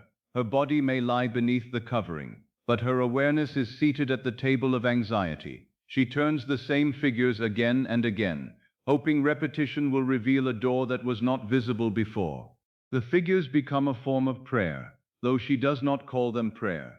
She gives them her attention. She gives them her emotion. She gives them the authority to tell her whether she may rest. And because she thinks from insecurity, every possible solution is seen through the eyes of insecurity. An opportunity appears, and she doubts that it will last. Someone offers assistance, and she fears becoming dependent. A small improvement comes, and she immediately imagines the next loss. The outer condition may change slightly, but the inner accountant remains at the same desk. The secure woman is different, not merely because she possesses more, but because she occupies another state. She may still keep accounts. She may still act responsibly. She may still choose carefully and decline foolish expenditure, but she does not perform these actions as one hunted by tomorrow. She attends to money without becoming money's servant. She sees an obligation as something to be handled, not as a prophecy of ruin. She can look at a figure without attaching it to the sacred name of I am. She does not say, I am this deficiency, I am this debt, I am this present sum. She says, through the whole atmosphere of her being, I am provided for.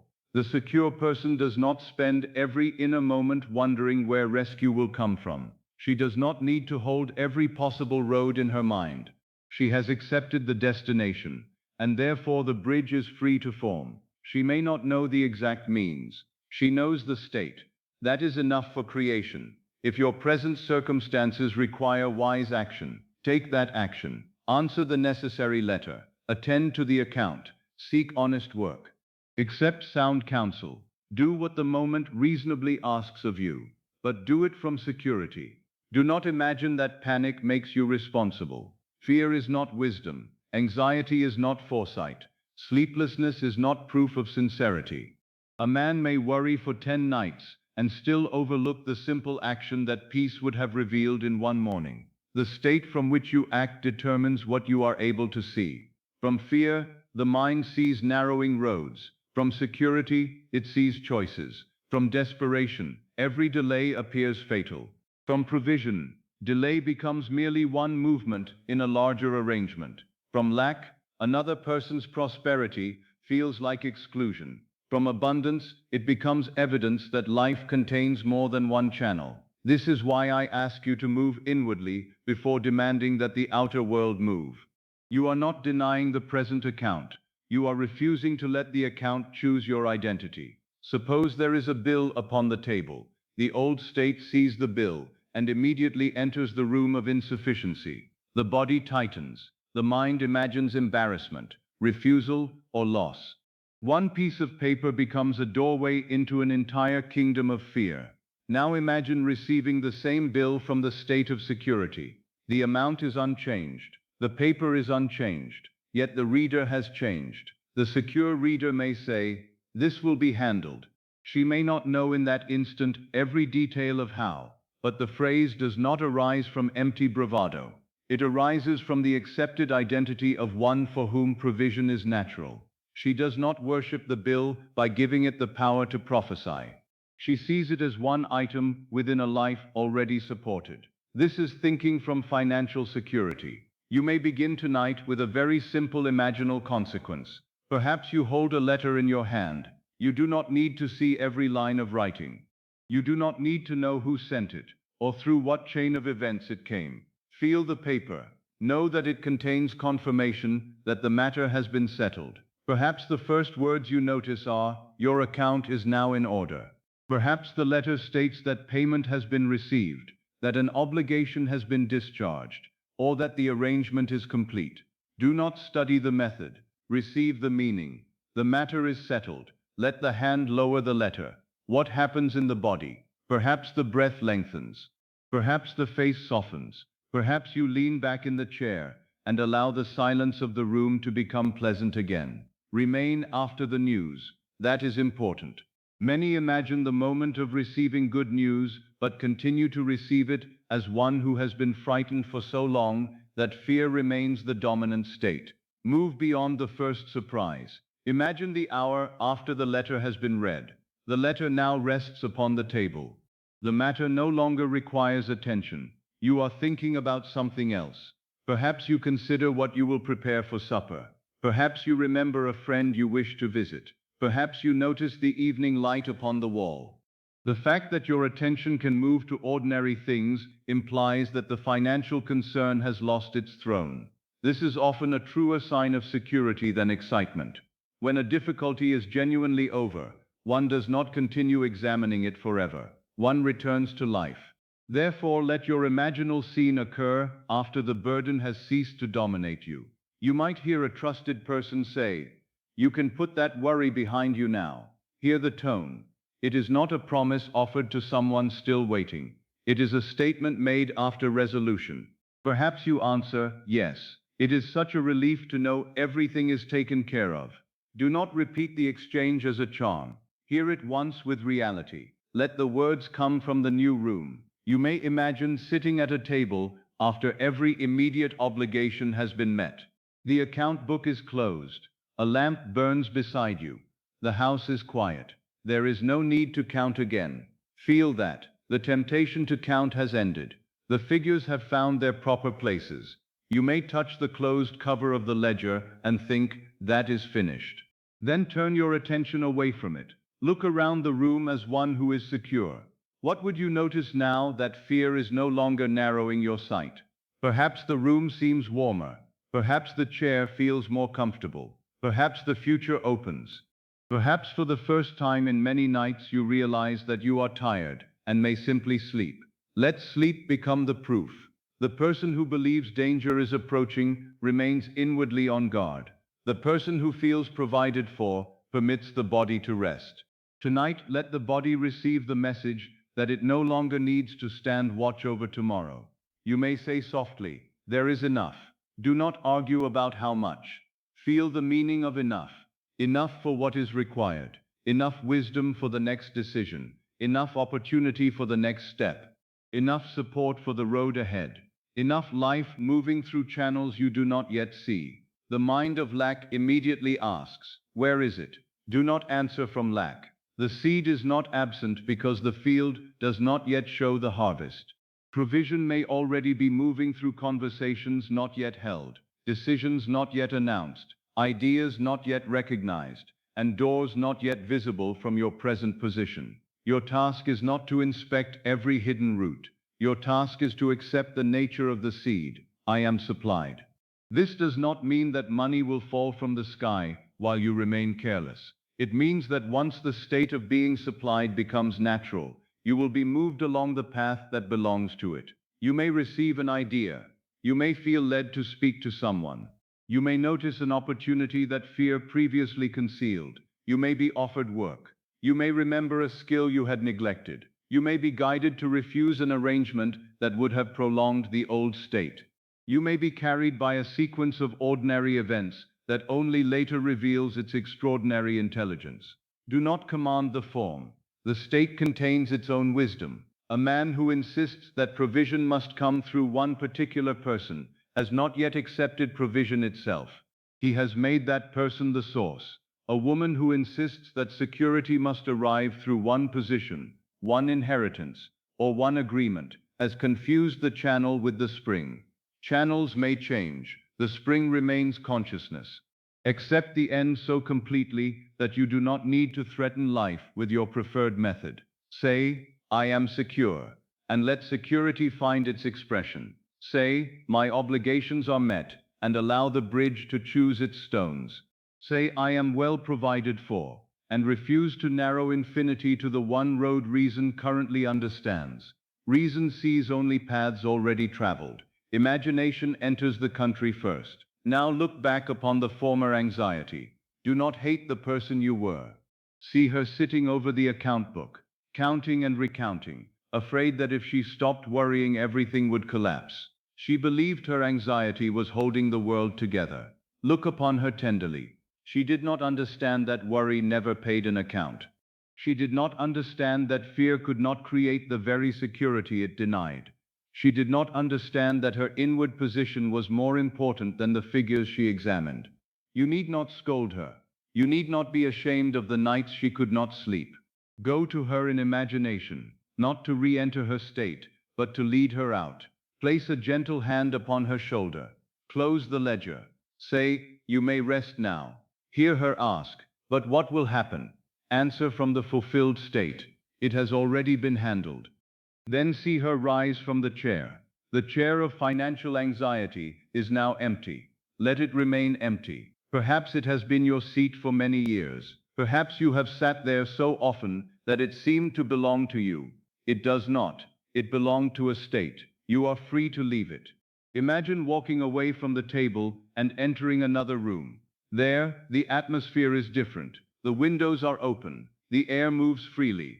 There is no pile of unanswered letters. There is no voice insisting that the future must be feared. This is the room of provision. You may not see piles of money. You feel something more fundamental. You feel supported. You feel that life contains resources. You feel that you are permitted to receive. Many have no difficulty imagining money, but they have great difficulty permitting themselves to receive it. They carry hidden beliefs that money must come only through exhaustion, that security belongs to others, that ease is suspicious, or that prosperity will separate them from goodness. Examine these beliefs without condemnation. They are old furniture. Perhaps you inherited them from those who equated struggle with virtue. Perhaps you heard that the poor are pure and the prosperous corrupt. Perhaps you were taught that wanting more than survival is selfish. But money has no moral nature of its own. It takes on the spirit of the user. In the hand of fear, it may become hoarding. In the hand of vanity, display. In the hand of love, shelter, education, food, medicine, beauty, freedom, and service. Do not worship money. Do not despise it. Place it in its proper relationship to consciousness. It is a symbol of exchange and one means through which human needs are met. It is not your master, your judge, or your identity. You may be spiritually awake and materially secure. You may love God and possess means. You may receive generously and give generously. There is no holiness in anxiety. There is no spiritual merit in lying awake, afraid of tomorrow. The Father does not become richer by your poverty. Life is not honored by your refusal to receive its gifts. Enter the state of enough without apology. Enter the state of more than enough, if that is the natural end you desire. But do not enter it merely to impress others. Enter it so that freedom, usefulness, beauty, and generosity may flow through your life. What would financial security permit you to give? Perhaps time, perhaps attention, perhaps care to someone who depends upon you, perhaps support to a child, perhaps relief to a friend, perhaps the opportunity to create work that carries your true gift. Let prosperity become larger than accumulation. When money is sought only to silence fear, fear remains at the center. When security is accepted, money can take its place among the many instruments of a meaningful life. Imagine yourself using it peacefully. Perhaps you place money into another's hand with gratitude. Perhaps you pay for something necessary and feel no contraction. Perhaps you purchase a small gift and enjoy the joy it brings. Perhaps you choose quality because you are no longer compelled to buy from fear. Perhaps you decline something unnecessary because abundance does not require waste. The secure person is free to say yes and free to say no. Lack says no because it is frightened. Vanity says yes because it wishes to prove. Security chooses. Feel the dignity of choice. Now imagine tomorrow from this state. You awaken, but you do not immediately return to calculation. The first thought is not, how shall I survive this day? Perhaps you hear yourself say, everything is working in my favor. Perhaps you rise with the quiet expectation that useful ideas will meet you. Perhaps you approach your work as one whose contribution has value. Perhaps you open your correspondence without dread. The morning belongs to you again. This is wealth at the level of consciousness. It is the recovery of attention from fear. Money worry is costly because it spends the mind before any coin is exchanged. It consumes the imagination, the body, the night, and the capacity to notice opportunity. When you enter security, you reclaim that inner wealth first. From that wealth, outer provision can be recognized, received, and wisely used. Do not ask whether this state is justified by today's evidence. The state is chosen because it is the cause of tomorrow's evidence. You did not ask the hallway for permission before occupying it in imagination. You moved awareness there. Move now into the household in which obligations are met. Move into the life in which provision circulates naturally. Move into the identity of one who expects support without demanding that support wear a particular face. Say inwardly, I remember when I feared there would not be enough. Let the words come from a later time. I remember when every letter frightened me. I remember when I believed money could decide whether I was safe. I remember when I carried tomorrow into bed with me.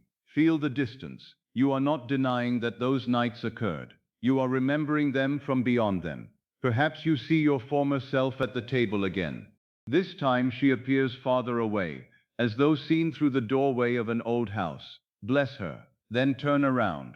Do not remain looking backward. There is a new room before you, a quiet table, a closed ledger, a settled account, a comfortable chair, a letter bearing good news, a trusted voice saying, the difficulty is over. Choose one implication. Let it become real enough to bring peace, but simple enough to accompany sleep. Perhaps the letter is best for you.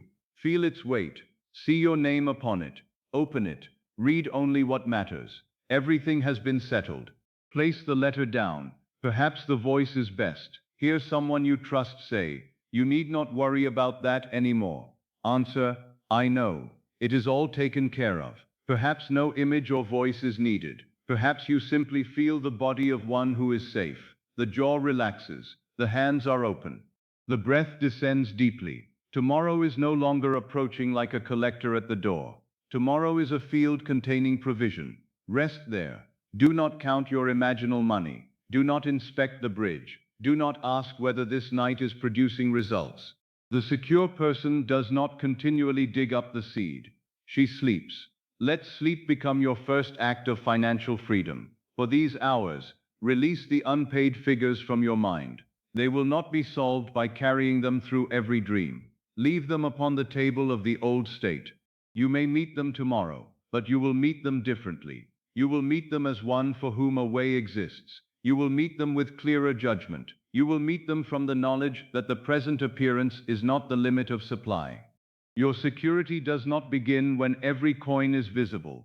It begins when the I am ceases to wear fear as its garment. Clothe it now. I am provided for. I am supported. I am one whose obligations are met. I am at peace concerning money. I am open to honest and abundant provision. Choose the words that produce the least argument and the deepest release. Then let the words fade. Remain in the state. The words are only the boat. The state is the shore. Step out of the boat. Feel the ground beneath you. You are not waiting for rescue. You are standing in security. Look back once more at the chair of worry. It is empty. Look at the old ledger. It is closed. Look at the anxious figure bending over tomorrow. She has risen. She is walking toward you now. And as she enters the new room, she is no longer the person she was. She is supported. She is supplied. She is free to rest. Let her become you. Let the separation dissolve. There is no old self to fight, and no future self to chase. There is only the I am, here and now, clothed in the quiet certainty of provision. The method need not be known tonight. The source is known. The state has been chosen. The inner account is settled, and from this peaceful position, allow the world to discover the means by which it will confirm what you have already accepted as true.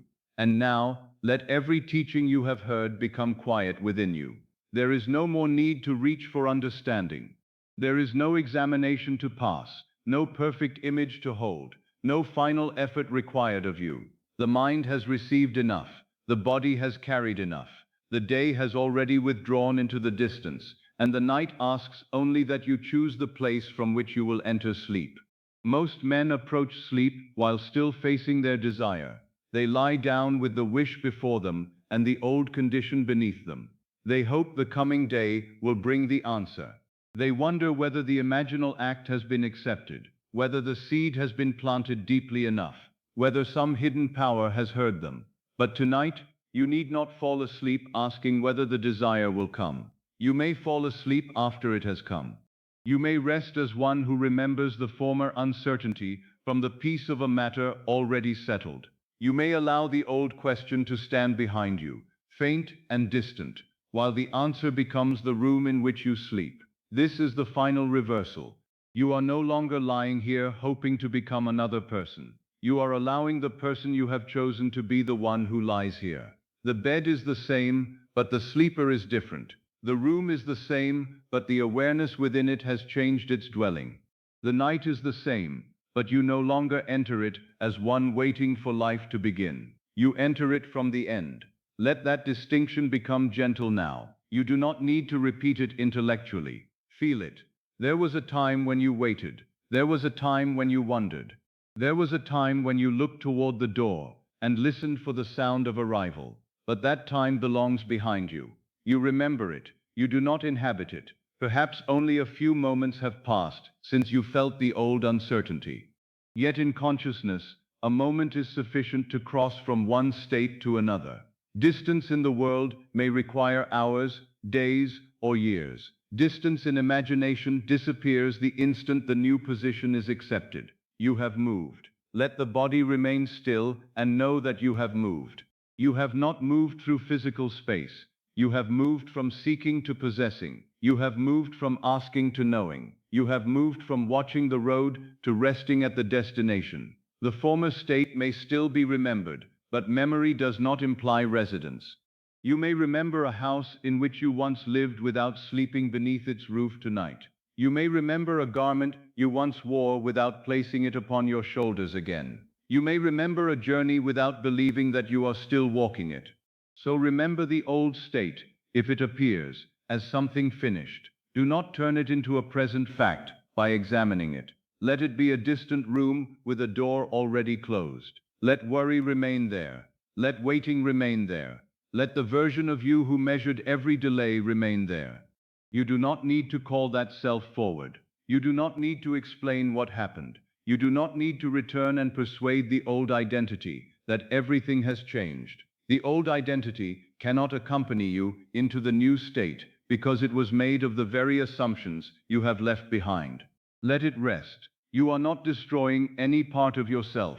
You are ceasing to animate a former arrangement of consciousness. The light has been removed from that room. The voice has ceased speaking there. The chair is empty. And now, bring your attention very softly to the fulfilled state you have chosen. Do not gather many desires. Choose one final implication, one sensation, one sentence, one scene. Nothing more is needed. Perhaps the final sensation is relief, not excitement, not astonishment. Relief, the quiet release that comes when something long carried has finally been set down. Feel that you no longer need to hold the burden. The bed supports the body. The state supports the mind. There is nothing more to calculate tonight. There is nothing more to arrange. There is nothing more to defend. The matter is settled. Perhaps your final sensation is security. Feel the simple steadiness of one who knows that tomorrow is provided for. You do not need to see every means of provision. You do not need to name the channel. You feel the foundation beneath you. You are supported. You are not falling through life. You are held within an order greater than visible reasoning. The way exists. The next step is known, even if it has not yet been revealed to the waking mind. You may sleep because provision is not dependent upon your watchfulness. Perhaps your final sensation is love. Feel no need to force a particular face before you. Feel the state of being cherished. Feel that your existence matters to another. Feel that you are remembered, welcomed, and included. The silence of the room does not mean loneliness. Silence may surround one who is deeply loved. The absence of a physical voice in this moment does not remove the state of belonging. You belong. You are held in affection. You do not stand outside the house of love, asking to be admitted. You are resting within it. Perhaps your final sensation is freedom.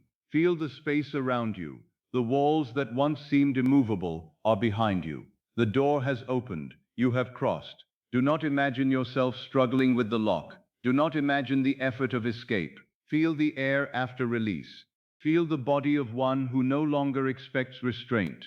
The old confinement may exist as memory, but it no longer surrounds you. You are free. Perhaps your final sensation is health and renewed life. Do not inspect the body anxiously. Do not ask each part to give you evidence. Feel the ease of one whose attention has returned to living. Feel the body as a faithful instrument, quietly restored, quietly supported, quietly responding to the state of harmony. You need not command every cell. The intelligence that formed the body knows its work. Rest in the end. Perhaps your final sensation is accomplishment. Feel that the work has been received. The task has been completed. The recognition has come. The contribution has found its place. You do not stand before a closed door rehearsing your worth. You are already inside. You no longer ask whether you will be chosen. You think from being chosen. Whatever the desire, choose the feeling that would remain after the first announcement, after the first embrace, after the first surprise. Choose the quiet state that would become your ordinary life. The extraordinary event passes. The fulfilled identity remains. Rest in what remains. If a sentence comes naturally, let it be brief. It is finished. Everything is taken care of. I am so grateful. I am home. I knew there would be a way. I remember when I worried about this. Choose only one. Hear it as though it was spoken after the event. Do not use it to make the desire happen. Let it be the sentence that escaped your lips because the desire had happened. Hear your own voice. Notice its tone. There is no pleading in it. There is no effort to persuade. There is no question hidden beneath the words. The voice knows. It is finished. Let the sentence fade after it has done its work. You need not repeat it endlessly. One seed accepted by the soil contains its own continuation. You may return to it gently if the old state returns, but do not clutch it. A fulfilled person does not cling to the announcement forever. She receives the news, accepts it, and rests. Perhaps a scene is more natural for you than a sentence. Choose one small moment, not the entire journey, not the long sequence of how everything changed. One moment that could occur only after fulfillment. Perhaps you are holding a letter that confirms the matter is complete. Perhaps you hear someone dear to you say, "I am so happy for you."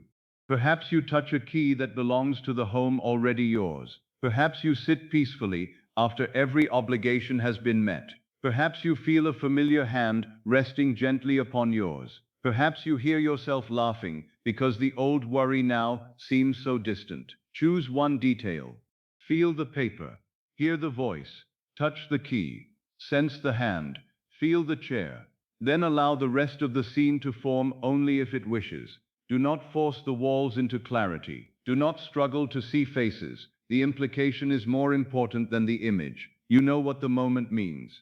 Let meaning carry you. If the scene becomes faint, do not chase it. The state may remain after the image has faded. In fact, allow the image to become softer now. Let the edges disappear. Let the imagined room merge with the darkness behind your closed eyes. The scene has given you its message. You are there. The wish is fulfilled. The former condition is behind you. Nothing else is needed. Feel the body becoming heavier. Do not interpret heaviness as a loss of awareness. It is simply the body surrendering its claim upon your attention. Let it grow still. The hands need not do anything. The feet need not carry you anywhere. The eyes need not search. The mouth need not ask. The body is released from effort, and awareness rests in the end.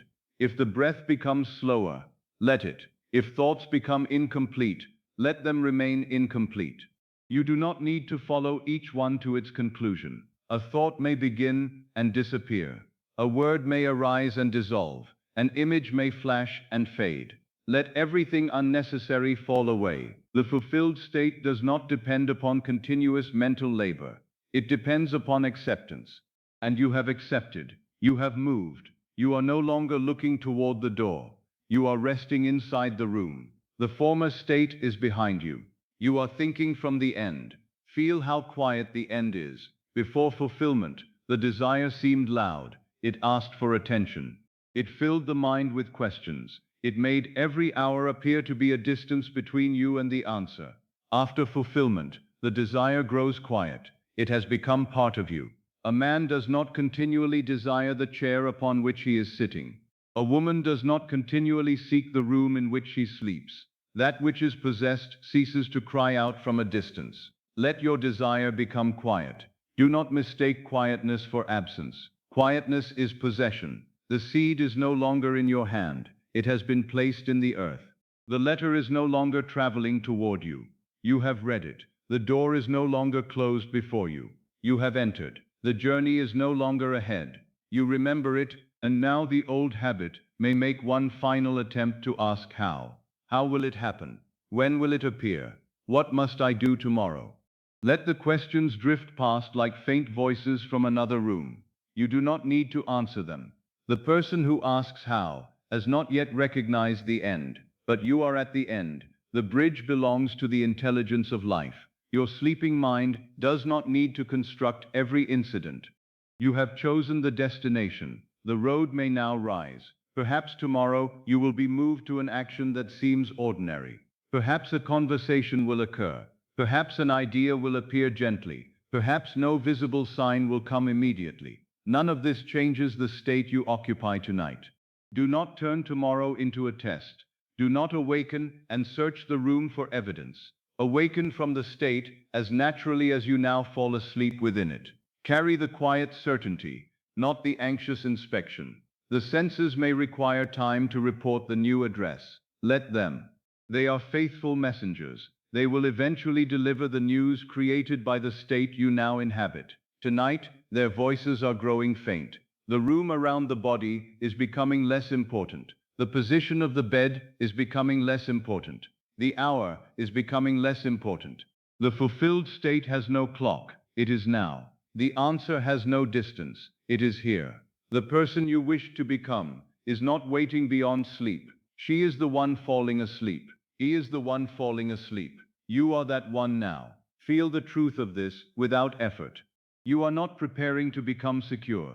Security is resting. You are not preparing to become loved. Love is resting. You are not preparing to become free.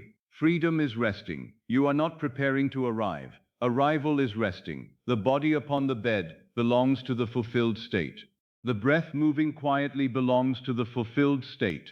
The thoughts growing softer belong to the fulfilled state. Sleep itself belongs to the fulfilled state. You are not carrying the old day into tomorrow. You are carrying the end into sleep.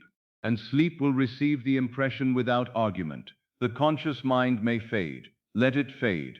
The deeper mind does not need your constant supervision. It receives the emotional atmosphere you have chosen. Let that atmosphere be peace. Let it be completion. Let it be the naturalness of having, not wanting, having, not approaching, being, not asking, knowing. Perhaps you feel only a small amount of this. Do not measure it. A little relief sincerely felt is greater than intense words spoken from desperation. One true inward movement is sufficient to change the direction of consciousness.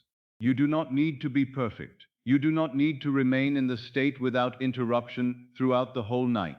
You need only let fulfillment become the final place to which you return. If another thought carries you away, return softly. No frustration, no correction spoken harshly. Simply return. The fulfilled state is home. Return home. Feel one sensation. Hear one sentence. Remember one scene. Then rest. You have moved. There is no need to prove it. A traveler does not prove arrival by continuing to walk. She stops. Stop inwardly now. Let striving stop. Let the search stop. Let the need to understand stop. Let the old conversation stop.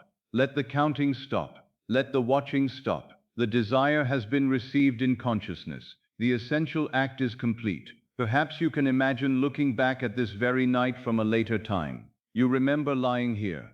You remember the quiet voice. You remember the moment you ceased asking and accepted. From that later time, you understand that something changed tonight. Not because the walls moved, not because an announcement sounded through the house. Something changed because you changed the place from which you slept. You may hear yourself say, "That was the night I finally stopped waiting."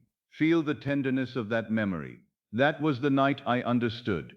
That was the night I moved. That was the night I slept from the answer.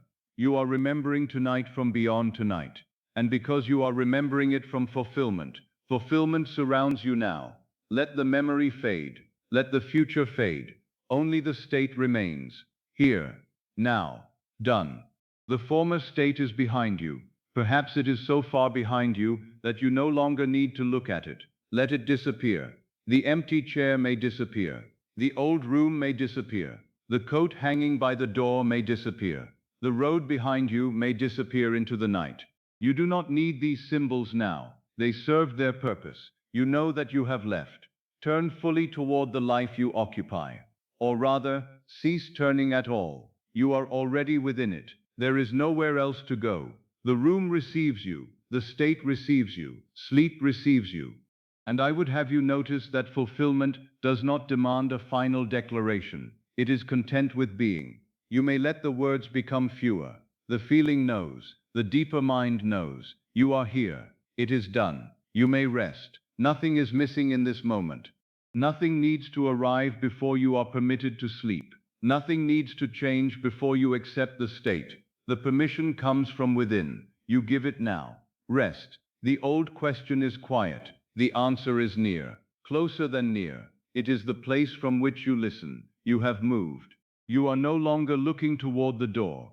You are resting inside the room. The former state is behind you. You are thinking from the end. You are not waiting. You are remembering. You remember when you wondered. You remember when you searched. You remember when the desire seemed far away.